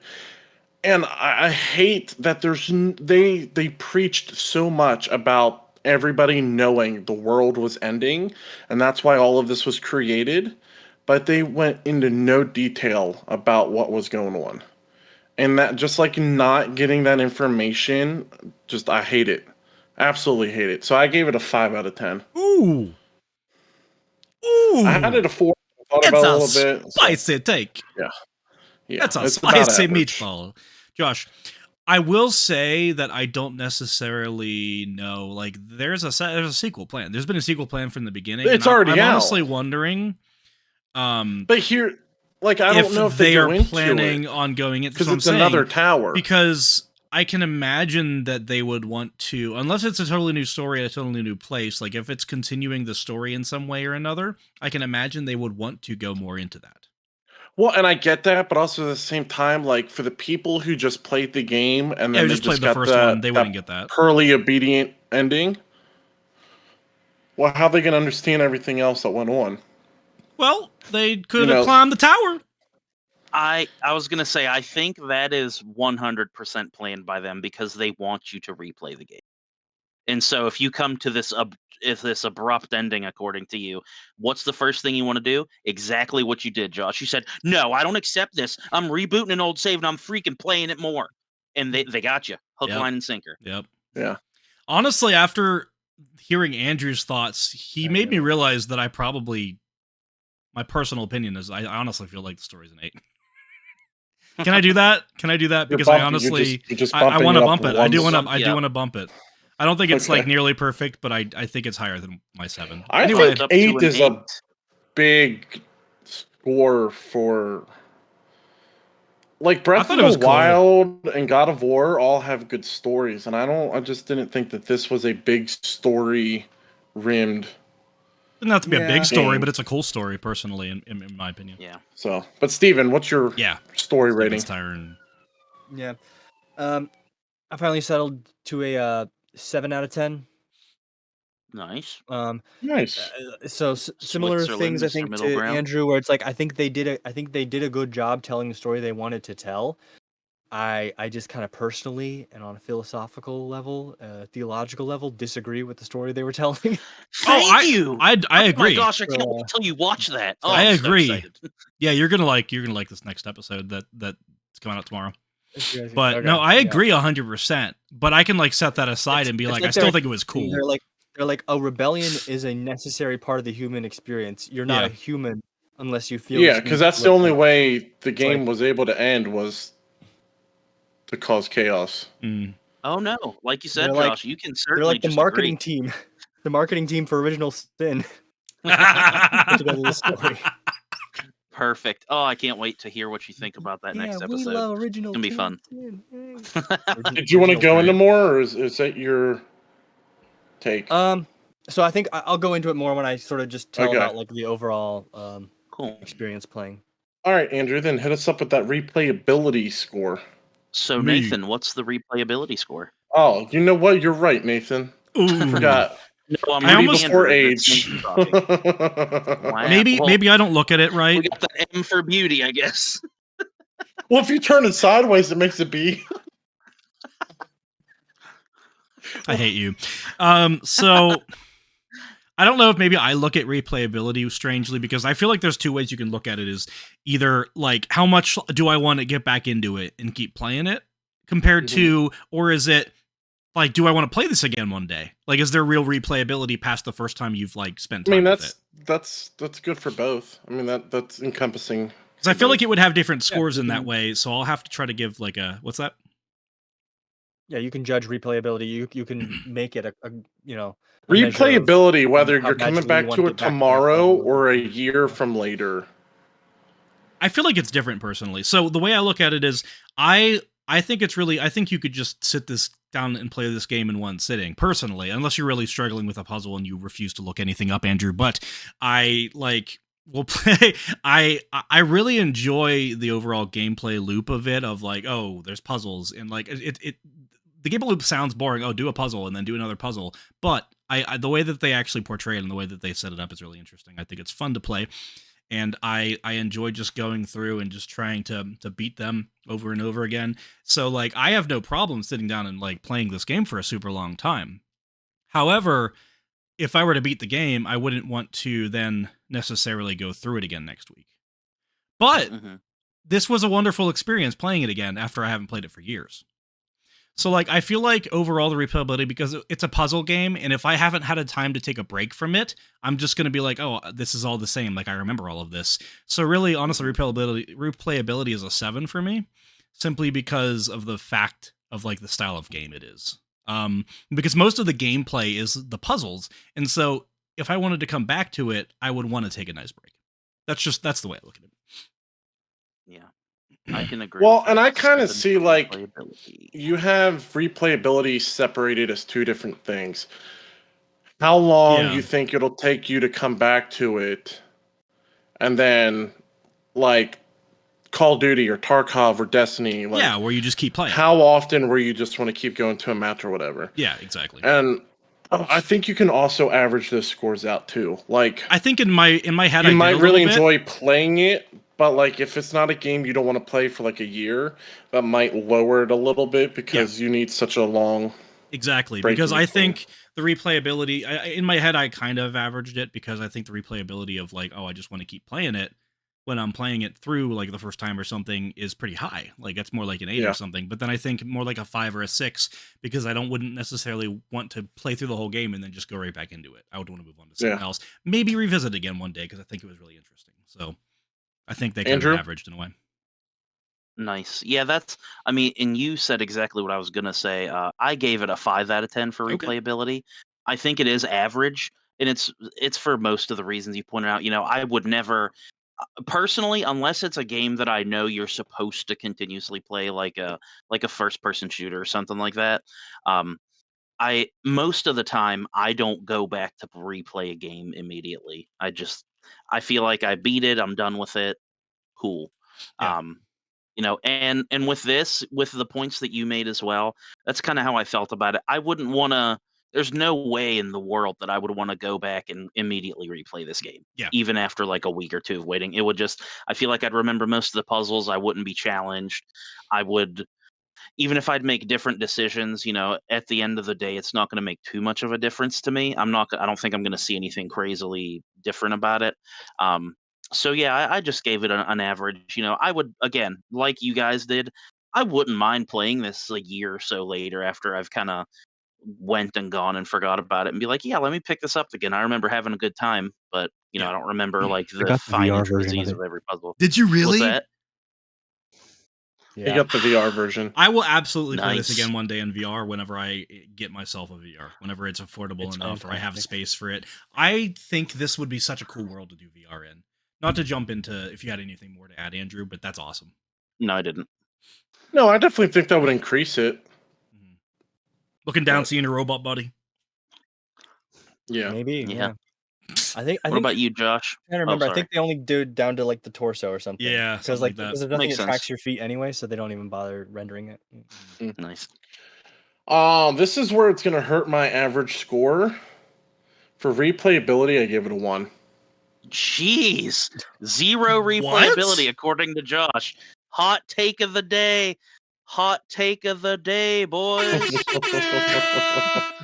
What? Josh gave it a 1. Let's hear why you gave it a 1, Josh. Let's hear your trash opinion. I didn't give anything in Tarkov a 1. I did. Wait, I story. would've Story. rated No, Tarkov story. worse. Yeah. That's because it We literally all had gave no story story. 1. That means that you Exactly. have like 0 replayability in your head. Like you would never. Yeah. Oh my gosh. Okay. I have known one. You saved this to opinion until the very end. Ever pick this game up again? He's been playing Escape from Talos Principle. Oh, no. I've escaped, and I'm not going back. Oh man. No, there's no multiple endings to like want to go and revisit like Mass Effect. So like I'm not Did gonna you forget. really just compare the ending of this to that, Josh? Well, I no, can't believe you right now. Mass Effect You has just a went from ton. saying Talos Principle has horrible endings, going to the single game in history where everybody is in a consensus. Mass Effect is my favorite game series. I've never played And it. you're I've telling never me either. the one game where everybody is in agreement saying, oh, literally your pick after these 3 games, 3 hugely decision-based games, your ending is pick a color, red, green, or blue. You're telling me you're giving no, you're off the podcast. You're off the podcast. Steven, Give you're me rest of your our new garbage third host. opinion. Wait. That's a 1, Steven, with your replayability. No, I want to hear why it's a 1. I'm sorry. I just don't think he likes Mass puzzle Effect, games. I just don't think he likes puzzle games and like story games. I as didn't much. hate it, but it's like when I sit down, I want to play something competitive, not like moving puzzles around to get a sigil for a guy who doesn't matter. The only Mass Effect I've played is like pushing a punching bag and having it swing back and hit you. That's fair. Science That's joke. fair. I like that. Love it. Yeah. But yeah, I've never played Mass Effect either. I don't know. Apparently, there's some colors to choose at the end. That sounds like fun. Yeah, way it's to a ruin whole it. thing. All right, fair enough, Josh. No, that's you don't have to expound. You don't have to like go more into Like it. if you don't want Tarkov, I want to pick it up every weekend. Counter-Strike 2, I want to pick it up. Like Talos Principle, I'm not sitting like I like working to pick up 70 trash and I hours. see it on the ground too. I don't wanna Understandable. Have a around great a day. I don't like pick up trash trash. I just look by and go, pick "Wow, up that's a Tarkov. waste." Yeah. But I don't want to games work all ain't week for and then come everybody. back and be like, you know what? I want to solve some puzzles from some ungrateful pretend deity. So Fair enough, man. I don't see myself.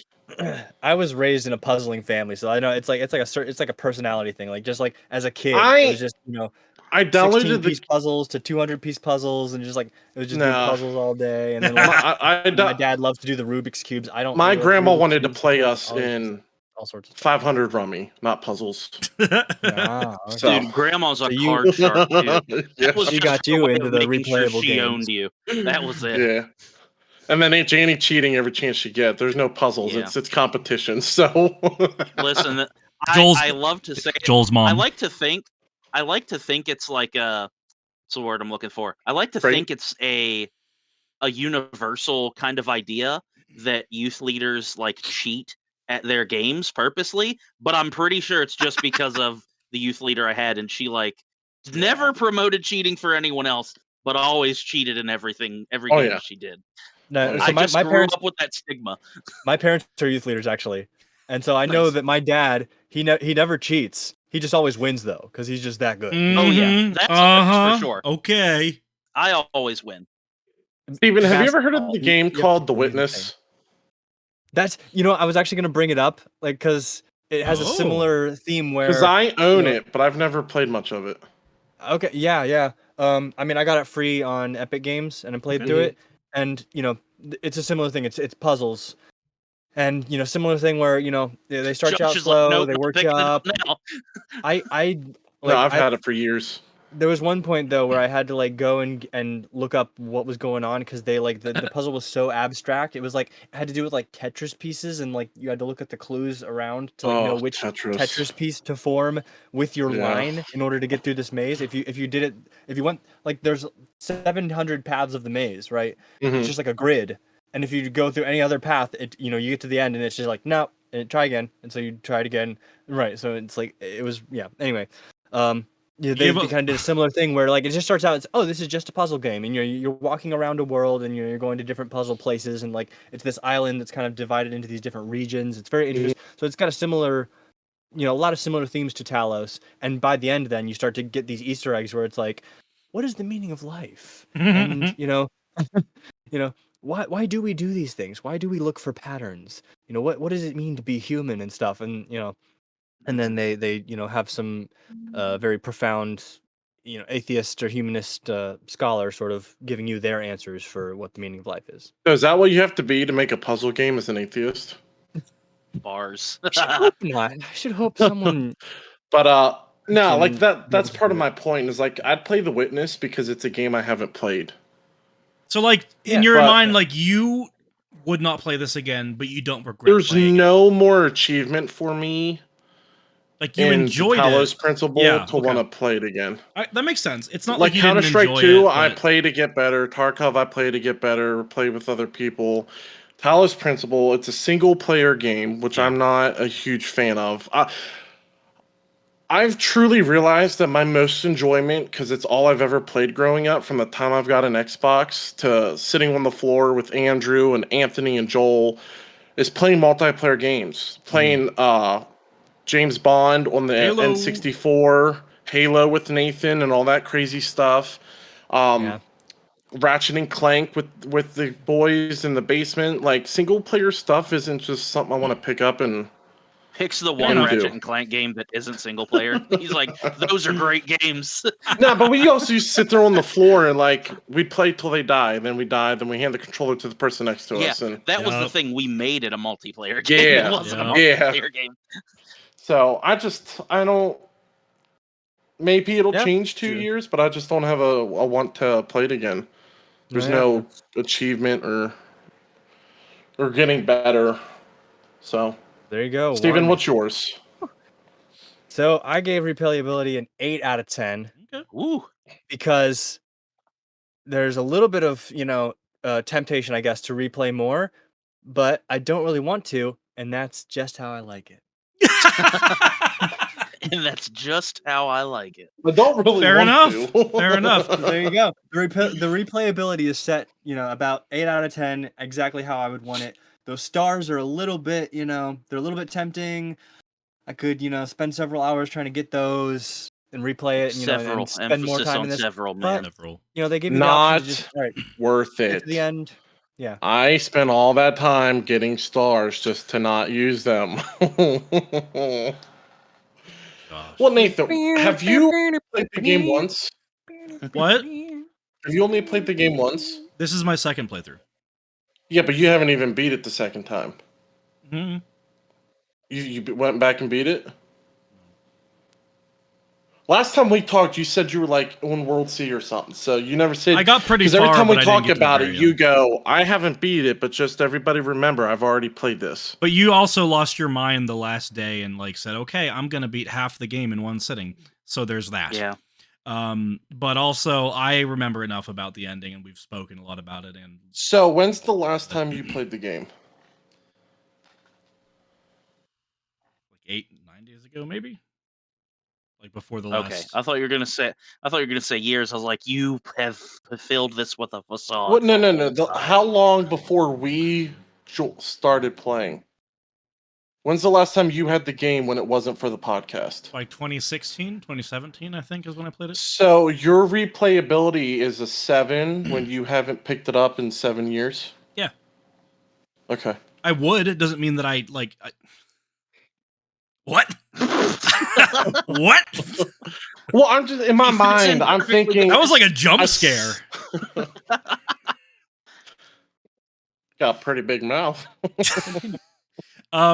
So yes, I get the reason that you like, just the fact that I haven't picked it up since then doesn't mean. Well, I just feel like I don't a 7 enjoy is it a enough high to enough have- score that you would have picked it up more than once in 7 years. I also think it's the way that I view Interpret it. games and enjoy games, because I'm also very much I enjoy the speedrunning community and enjoying like watching people go back through the exact same game over and over and over and over again and just do it better and do it faster. And I've watched like speedruns of this game and stuff like that. And I think it's super interesting. And I enjoy the overall, like the actual gameplay enough of it that I'm trying to figure out where I'm going with this, because I don't know how to explain why it's a lot higher than you, but it's just the way I enjoy this. Like I would pick this up and enjoy it if I did. Not necessarily I did in like 6-7 years or something, but to me, replayability isn't. To me, I guess it's a different opinion then, because to me, replayability isn't. Am I going to enjoy it if I pick it up again? It's like, oh man, I haven't played Talos Principle. I want to go home and play this weekend. It's hard. It's hard to define. Yeah. But like for Nathan, if you were locked in a cell or whatever, and they told you that you had to play through Talos Principle, oh my gosh, heck over and over until your thing was like, it's like, that's not barely even torture. The way I would look at it, there are games. Like, no. Yeah, there are games that would be torturous to me, but it's not just like any game. But if that happened, I would just be like, okay, well, I'm gonna see how quickly I can beat this. I'm gonna like start speed running these puzzles, and I'm gonna time myself, because I enjoy it. I think it's fun overall. And then my enjoyment of the game, like what I would get out of it then would be learning and memorizing all the puzzles to the point where like I could like understand the game back and front. But that's just the way I enjoy. I don't normally like this podcast specifically in a way is kind of pushing me a little bit out of my comfort zone a little bit, because I very rarely pick up a new game and legitimately like get really into it. I was going to bring that up. Put a lot of money, put money into like a new game. If something's cheaper, I'll give it a try or something like that. But a lot of people are like, every time there's like some new game, they buy it and they play it. But there's so many games I haven't played because I was just like, but I like what I've been playing. I don't really want to. The only reason I play new games is either it comes out for free on some sort of platform, or it is very cheap. Epic Games. Exactly. I have Civilization 6 because I got it for free on Epic Games. I've never played it yet, but I have it, and maybe one day I'll give it a try. That's a good point too. Like replayability is different in media in general, because like replayability in game is one thing. If I watch that movie twice, it's an amazing. I never want to rewatch a movie or a show unless it's absolutely wonderful. But there's people out there, I'll never buy a DVD of a movie. Every DVD I own or Blu-ray is from someone gifting it to me. That's perfectly fine. I like it. I like the movie. I'll probably watch it once on Blu-ray. But like, I don't want to watch a movie or a show, especially a show, man. I don't want to waste 12 hours of my life. Over and over again. Like, why? Why? I'm not gonna say a name. I would never call out Tim Martin in my life. I would never do that. I know Tim Martin. Don't you dare mute your laughter, Steven. Let's hear it. I was gonna mute my nose blowing.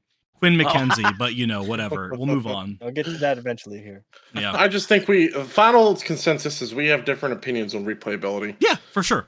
That's exactly it. Oh, yeah. Nathan, we need to move. What's your cost we do need value? to move on, though. This is going to be a long episode. Cost versus I value. like to call mine. The way I look at cost versus value is probably very straightforward. It's the amount of hours you can get and you have gotten out of a game compared to how much you put into it. Oh yeah, Talos Principle is a $30 game. $30 yeah. game, although it's easy to just wait for a Steam sale. I think it's currently like $2. No, I think it's $3 right now on Steam because there's a 90% sale. What I'm saying is, like, if you're watching this, maybe check that out. Because it's a fun game, and if you spent $3, the link will be in the description. If the cost was $3, I would say it's a 10. However, being Josh 30, is just spouting lies. and there's probably maybe like 20 to 40 hours in the game, depending on how much you really like push it. And also, if you get super duper into it and take it real slow, you could get more. Overall, honestly, I would probably give like cost versus value like a 7. Fair enough. I feel a similar muted, way Steven. with cost versus. So yeah, it is $3, and they've also got a deal for pre-purchasing the Talos Principle 2. It looks like you can purchase Talos Principle and Talos Principle 2. That's pretty for cool. like a bundle where they take off. Cool. Humble bundle time. 19%. Nice. Yeah, cost versus value is pretty straightforward to me. How much time and fun am I getting out of this versus what I paid for it? I would never have paid for Talos Principle full MSRP if it was $60. I wouldn't have even want to pay for it if it was $30 necessarily. But it was free, so I got it. Yeah, he got to play it on like what was it? Yeah, I played on PlayStation. It was like in the catalog for a while. But I mean, yeah, even if I paid $30 for it, I wouldn't be disappointed. So yeah, I'd give it a 6 out of 10. I think it's Capcom. That's what price games should be. I think there's a certain like quality of time put into it. I could spend 30 hours in Tarkov, but have a low cost versus value because like I wanted to try to enjoy it, but I just couldn't fully get into it. Because it sucks. No, I disagree. It just wasn't for us as much. I get it though. I get where you're coming from, Andrew, and I appreciate you giving us your opinion. Okay. Talos Principle like a man. Talos Principle. I think there's a lot of quality enjoyment I got out of it. Andrew, which is you never probably give us your why ranking. it's a little bit higher. Like it's still technically above average. But did he did? Yeah, I did. I said it was a 6. Yeah, 6. Oh, I didn't said hear 7. that at You just all. weren't paying attention to my trash opinion. My cost versus value is still 7 out of 10. This guy has Mr. Clean in his room. That's great. It's for all the big mistakes. Computer layer. There's hacker layer. Josh, cost versus value. Go. 7. Interesting. Okay. Steven, cost versus value. 8. Because I got it for $10. Oh, fair. But now that I see how cheap it is, I'm wondering whether I got gypped. Fair enough. I paid 30. Okay, well that's cool. Josh, have you been sitting over here calculating these for like the? I had to averages? wait for you and Andrew. So let me Fair do enough. Nathan. He's on the ball for that, fellas. But yeah, that's all of our Are we scores. calculating the overalls? Yep. Yeah. Yeah. So he's calculating Overalls. what our overalls were. I'm calculating the average. The For averages future, for our average, I think we should just all do our own average so that we can kind of Agreed. bypass. See, like this Super waiting Mario time. Bros, that's going to have a Agreed. high overalls score. But Mhm. like the All right, I'm Talos ready. Principle, there really wasn't many overalls. The robots weren't wearing overalls. No Elohim was overalls. wearing overalls. I'm ready. Thank you, Steven. Nathan, They passed up every opportunity to inject overalls into the game. So overall score is 2. No, it's I'm injecting the average score of Nathan with a 7.8. Okay. Andrew with a 7.6. Josh with a 5.4. Goo. And Steven with a 7.6. All right. Looks Okay. like Andrew was right because Andrew agreed with Steven. Yeah. Josh, We what are was not yours? a very diverse group of white 5.4. young men, are we? 5.4. And Steven's same was 7.6. All right, cool. Yes. So I'm going to give you now my actual feeling of the game, and you're not going to like this. Uh-oh. This is how I feel just about the existence of Talos Principle. This is actually a 10 out of 10 game for me. Oh, he said, I don't rate 10 out of 10s. It's perfect. But this is my Can we personal. get This rid of is him like off the my. podcast This is like before my me? heart. This is my Hey, let him heart. speak. Let the man speak. Let him speak. Let him speak. This is my heart. This is not we me stone looking someone critically. beforehand? this is not me looking critically at like the components of a whole, like Steven said earlier. I think it's a deeply flawed game that I love it. And that's all I have to say. I understand that.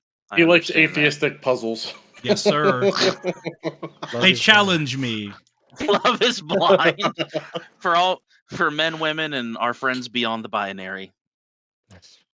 All right, Andrew. What is your overall? My overall feeling? I think it's actually pretty close to my average score. I'd still give it a 7. I think it just missed the cusp of like great when it comes to everything it's done. Story was pretty solid. Gameplay was good enough. It'd probably rated a 8 if that ending just didn't feel like such a drag. Like once you go through part of, especially if you didn't like explore the tower as you played through the game, because I kind of did it. I think I got to like floor 3 and then stopped and then played the rest of the game and then climbed the tower. If I'd have probably done it differently, it'd have been different. But yeah, 7 out of 10 sounds about right for me. I gave it a 7 out of 10. Okay. Interesting. Having watched the videos on the Easter eggs and finding them, and just that little extra bit in the game, and the gameplay was alright, like Andrew said. I like how Nathan and I played the Talos Principle and Josh watched it. I was on a time crunch. Yeah, so was I. Imagine you being really the guy that time beats your head crunched against the Andrew, wall my to get these stars and stuff, and I'm just in here freaking looking like a crackhead. I wasted all that time getting stars just to not use them. Yeah, Steven, what's your overall? My overall rating, 8 out of 10. It's not my favorite, but yeah, I mean, I just because I'm a huge puzzle game kind of guy, and really taking the opportunity to like introduce a lot of these philosophical concepts within the framework of a puzzle game is it's really good concept and really well executed. Well, since you're talking about it, this is a perfect time for us to just hear your overall feelings of when you played it, how you felt, how'd you do it. Let's hear it, man. Yeah. I walked in there and you got this whole like I was seeing Nathan posting on Facebook about it, just like, oh, I'm playing Talos Principle. Oh, this game is changing my life. I love this. And so I was like, all right, well, I'll wish list it on Steam, and then went on sale, and so I bought it. So it opens up with this whole I mean the artwork and stuff doesn't really give you a whole lot about what it's about, but this whole idea that it's a Talos Principle, it sort of gives you the idea that it's going to be something philosophical. So I'm like, okay. And they you open up the menu, right, and it's just Gregorian chants. There's like while you're watching Egyptian hieroglyphs go by, and you're kind of like, huh, this is like sort of making the statement here. This is going to be a pretty deep game and stuff. And you go in and they start with they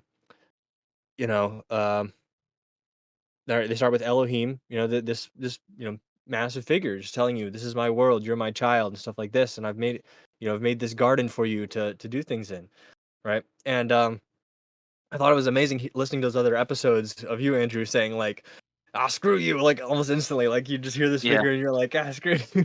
Or it's like, I was like, I feel like that is sort of the inherent human response, and so I decided 100%. to like resist that. I was like, I think they're trying to play me, they're trying to play on double that cross. response. Andrew was the Hulk when Loki goes, I'm a god, and he's like, there's one god. Yeah, basically.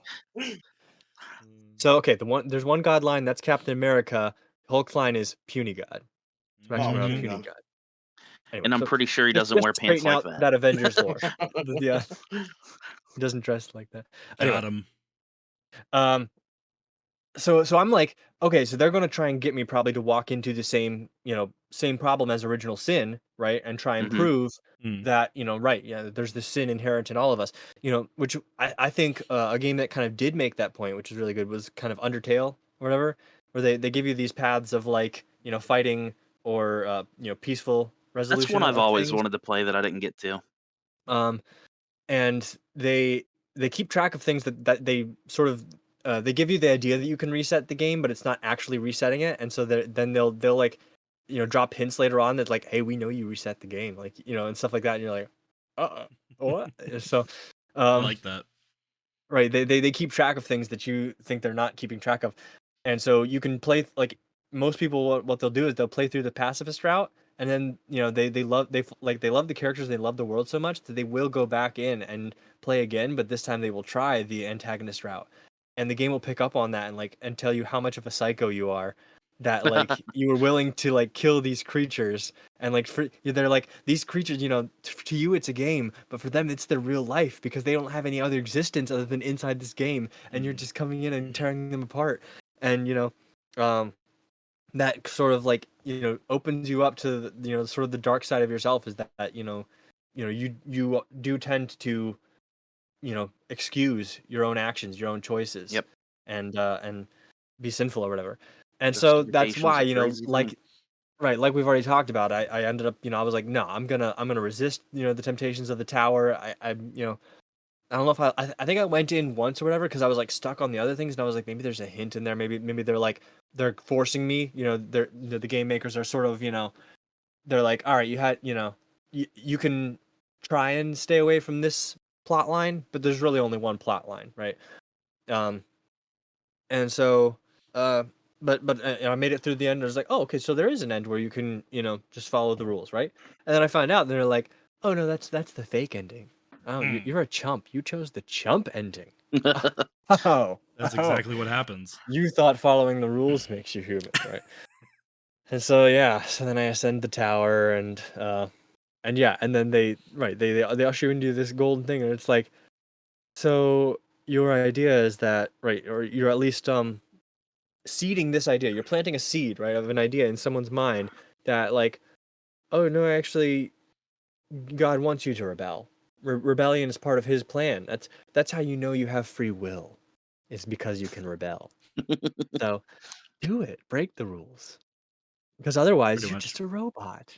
Pretty much. Yeah, and I do not subscribe to that thing. I think you can see a lot of cities in America right now that are sort of walking down that path and not doing so hot. So Sodom 2.0, man. Got him, Sodom. It's bad. Yep. Got him, Sodom. So I think at this point, since I like ending with the fantasy draft, we can talk a little bit and quickly, I guess, because we've been at this for a while now. Yeah. The next game that we're gonna play and review. So I have two games that we can play, and they are almost polar opposites. So I kind of want to get your opinion on them, because if we pick the long one, I feel like we're gonna have to do it a certain way versus a straight playthrough. Which, of course, as I've said before, I would love for you guys to play Persona 5 Royal. Amazing game. I love it.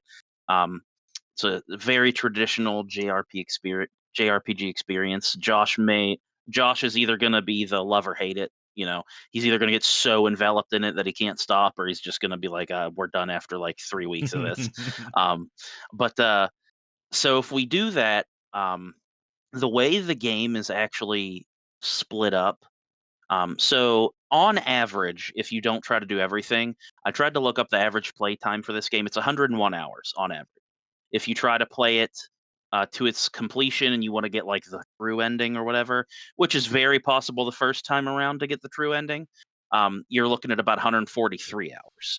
So yeah, when they did the Royal version, which was kind of like their remaster or whatever, they added 40 hours of content. So it was nuts. So the way we can play it is the game plays out like a television show. So just imagine yourself as you're the cast of a show, and this show is just going to be based on that you're in high school and some things happen, right? So they break it down. You play the game actually in calendar days.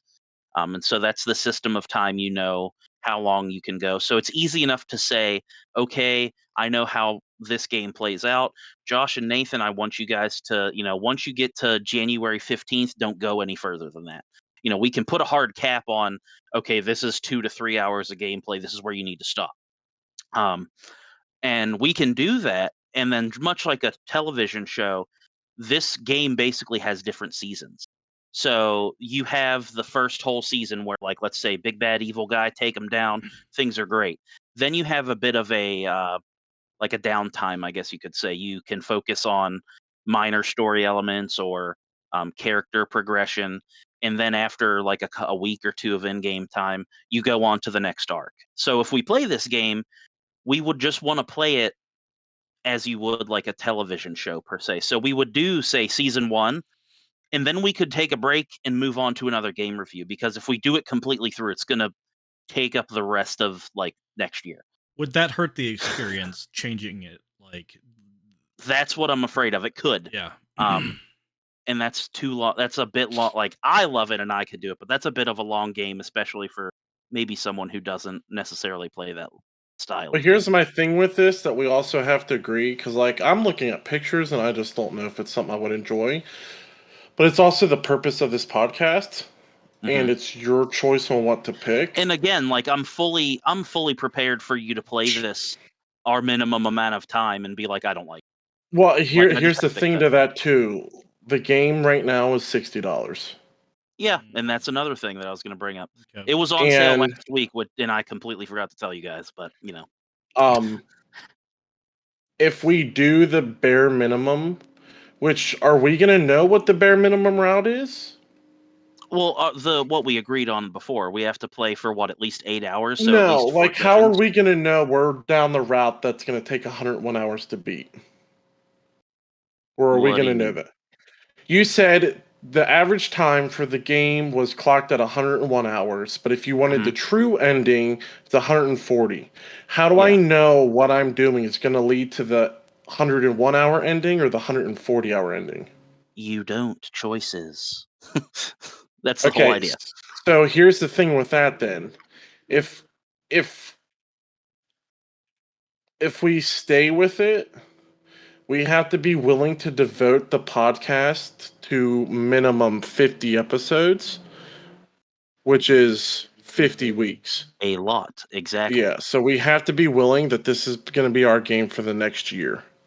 It does require a lot of... It's a lot. It requires a lot of consideration, because we have to realize that we're going to be talking, like, if let's say we do decide to do this, we're going to be talking about what happened in the last bit. So we're going to want to be on the same page about like where our progression was, because it's a big story. Like, it's more of a story game than Talos. It's more of like a actual like JRPG with a story behind it. And so like we're going to want to get to the same place each week. So that's a dumb question. If it did take 50 episodes, this just does require a lot, which we don't really have to figure out right now. We don't necessarily have to announce the next game right now, because we do have to take that in consideration, that it will be a long time. It is a massive undertaking. Yeah. What is a JRPG? Stands for Japanese role-playing game. Okay. It's like it's kind of like the difference between like I'm making a hamburger or I'm making Italian food. It's just kind of, you're still making food, it's flavored a little different. There's certain tropes that happen in those games, and Steven, what do you want to say?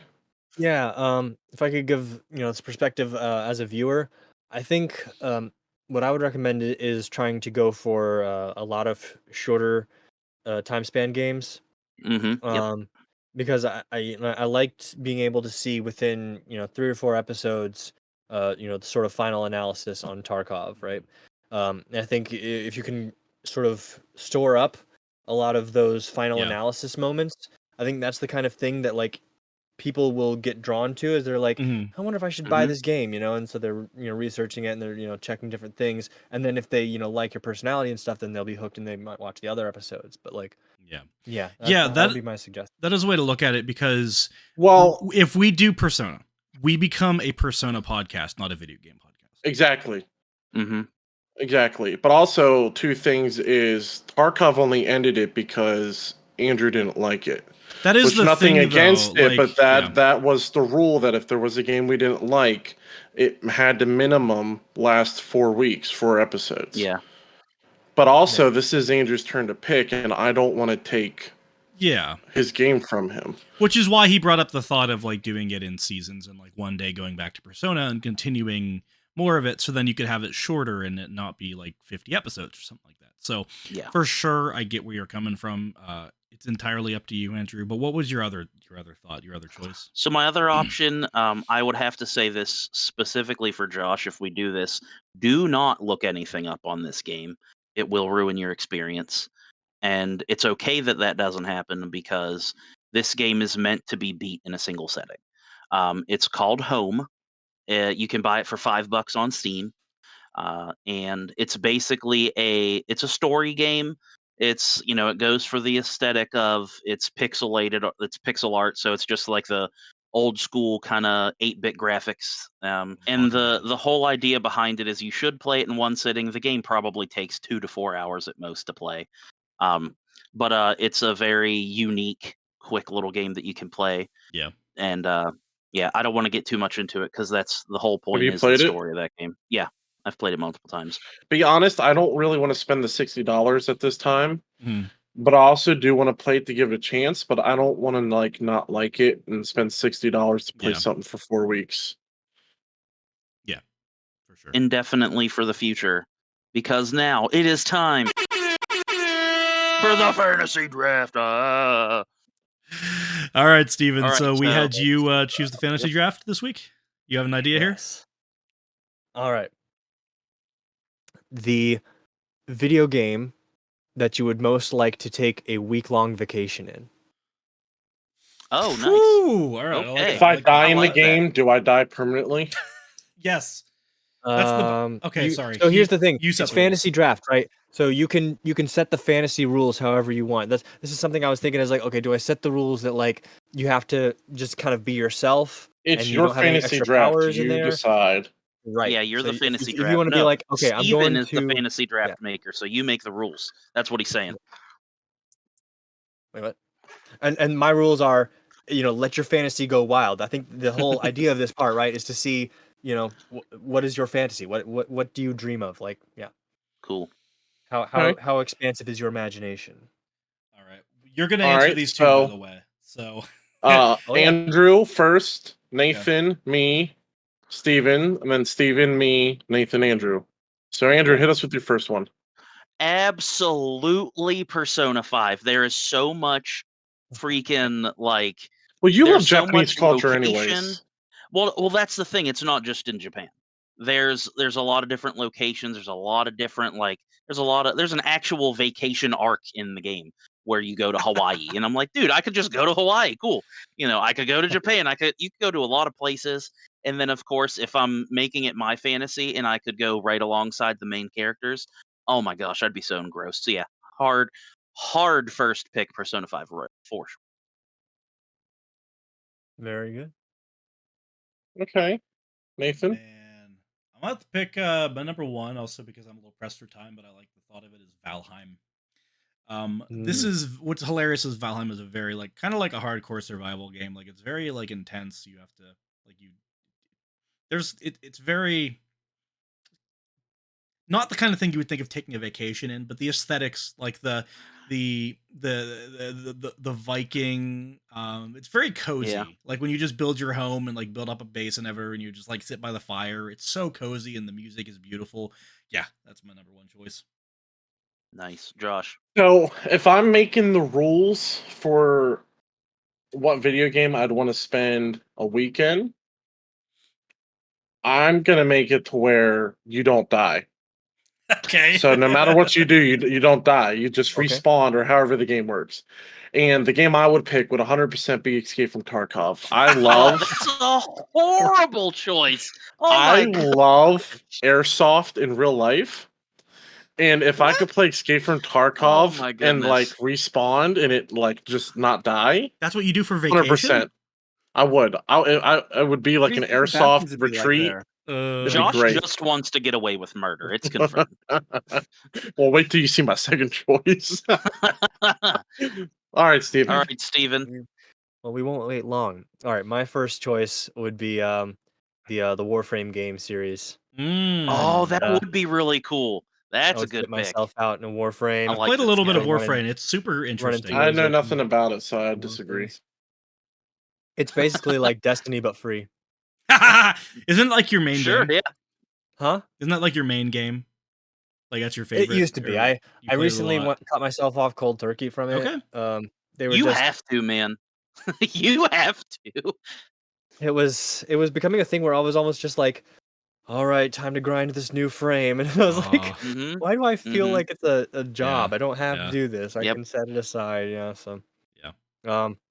But I mean, when you're in there, and the first, when you're starting out, with nothing, and you just start pouring in, different resources and unlocking different frames and stuff like that, like Quick it is sidebar, insane. Steven, that you would probably appreciate. I have a friend who played Warframe with me for a while, and he was living with his fiance at the time, and they were in the middle of a divorce.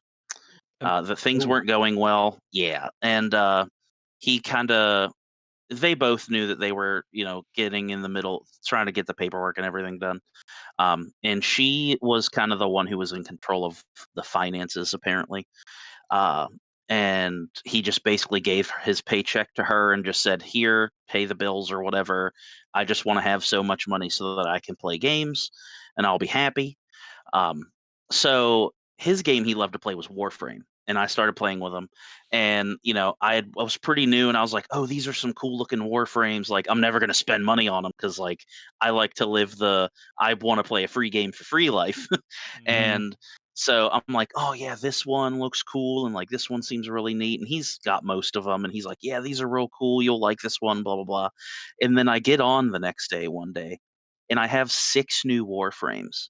Like I have like credits to buy 6 new Warframes, and I'm like, what happened? Like I didn't buy this. And I'm like looking through my credit card statement. I'm like, did somebody like beat me for money? Like, did I accidentally purchase all these this in-game currency? And then he gets on and he's like, "Oh, I sent you like X. I can't remember how much it is." He's like, "I sent you a bunch just to pick out like 6 of them." He said, "It's all coming from my wife's account anyways, so I'm not." I was like, "Bro, I can't even return You this." can't do And that.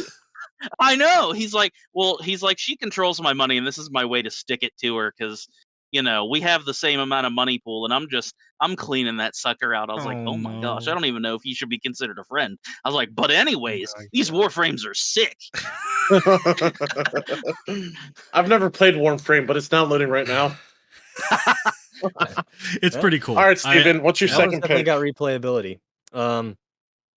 So the second world, I would probably choose a more laid back one. So I would go with Animal Crossing. Oh, That's a good choice. I can okay. see that. Little Just cutesy digitize little, myself That's into great. yeah. Tom Nook, you bum. there. Josh. I don't know what I would pick. I've And pick something. got a couple runners up, Yeah, it's good. Yeah, because but the you were one that's saying like, earlier, you were like, I can't wait to say my second one. Or wait, well, Yeah. because I was thinking Grand Theft Auto. Oh yeah. That Isn't makes that just perfect sense, called you real killer. life in New York or something like that? Without Like, getting in trouble. But playing real life Yu-Gi-Oh would be amazing. You know what? Weird, interesting idea for a vacation, but it would be cool. Even like I don't want to play Yu-Gi-Oh too much, but even VR Yu-Gi-Oh would still be pretty Oh sweet. yeah, be interesting. Let yeah. alone Your having it arm in would real have life. that I can dual see that. disc. Freaking awesome. Oh man, have Are you you sure they seen haven't those done that? cringe videos of people just like recording Yes. themselves with it? Dude, Please don't bring it I'm up. like, I have the Have you power seen of the God TikTok? and anime on my side. Have you seen the TikTok live videos of them doing that? yes, that's what I was referring to actually. I can't. I can't. It's I don't know, like I never want to judge someone for the things they're interested in, or you go full tilt into something you like, go for it, man. But that is just one thing I'm just It's as bad as can't. ooh, piece of candy. Ooh, It's lightning. even worse. Oh my gosh. Dude, the fact that people make money off of that, I don't know who's dumber, the people who do it or the people that who support watch it. it. Yep. And it's just What is this people are doing? What? You don't it's know? called being I don't watch an TikTok. AI, right? So Oh, all they okay. do, oh gosh, yeah. So they VTubers. like Okay. people buy them these little things. They're like, ooh, piece of candy, ooh, and they just do the same thing for whatever they do. They They have act these like an NPC. they They act make like up an NPC. interactions. Yeah, Right. Yeah, NPC. like That's ooh, right. hot That's right. dog. Yeah. Ow, lightning. I think the people who do It's it are too much. smart because they've jumped on a new niche that is in the spotlight. Well, and yeah, they're making lots a of ton of off money. it. They ain't Yeah. complaining. In My other second terms, one yeah. You're expecting me to say Pokemon, aren't you? No. I would in Well, another I don't world, know what to expect. but I asked I'm you to give me actually duos gonna. like peanut butter and jelly, and you went off the rails. So I don't expect nothing from you anymore. Wasn't it Moby Dick and who? Jonah? Yeah, I don't know. It was way off the mark. Is the idea? You can continue, Nathan. I'm sorry. We don't talk about that. So Wow. it's actually a game I've never played, which is funny. I've watched Markiplier play it. It's called Firewatch, and it is chill. You're in the middle of the woods in like a Firewatch tower, and it's just an interesting game. It's like a rather short like indie game, but I like the atmosphere. You're just in the middle of the woods. I think it'd be fun to take a vacation there. Andrew, Cool. what's your final pick? Final pick. I would have to say, let's see, good place to vacation. Doom. Yeah, Doom. That yeah, motocross game motocross game. where you go out of bounds and it rocket launches you back to the middle of the map. Yeah, that's cool. No, I would probably have to say, I don't know which one specifically, but like a Need for Speed game, specifically one where you can like drive across the entire country. That would be pretty cool. I just want to take a supercar, drive it, throw it off a jump, not die, and just keep on trucking. Like I want to be able to experience that safely. So That's I would go hilarious. with like a Need for Speed game or like Burnout Paradise if I want to go kill people like Josh. All right. Cool. Sounds like a plan. Also, you guys' ideas are all stupid. All right. Yeah. Good night, we everybody. can't deal with that. Thank you, Josh everybody, Josh is quitting the podcast. for I'm not quitting, I was stopping by. fired. This is a good time as always. It was great to have Steven. Thanks for stopping by and hopping in and joining the podcast. If you don't end up becoming a regular, we would be happy to have you back another time in the future. So thanks for hanging out with us. We had a good time. Yep. That is outro completed. Peace out, guys. We're doing it different. Wait, Josh just left. You know what, I'm gonna tell him Steven? one thing Josh real is quick. gone. Did you want to say something? Because I just Googled it and I found that there is a Yu-Gi-Oh! In VR.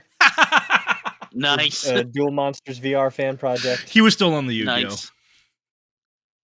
That's great. Okay, well, I was bye, like, everybody. It seems like one of those ideas that like there's probably a lot of people who have like been like, yeah, I want this. Oh, I'm sure. Something like that. Well, I guess that's it. Here, I'll That was share the link. a very hard cut here, but are we done? Like, was that really the outro? That was really the outro. I figured we'll just do something. We already wasted enough time. Why are we Yeah, arguing about the outro? We've been trying to get off for a while. Content. I know. Dang, at least I 3 enjoy doing hours this later. podcast. See you later, guys.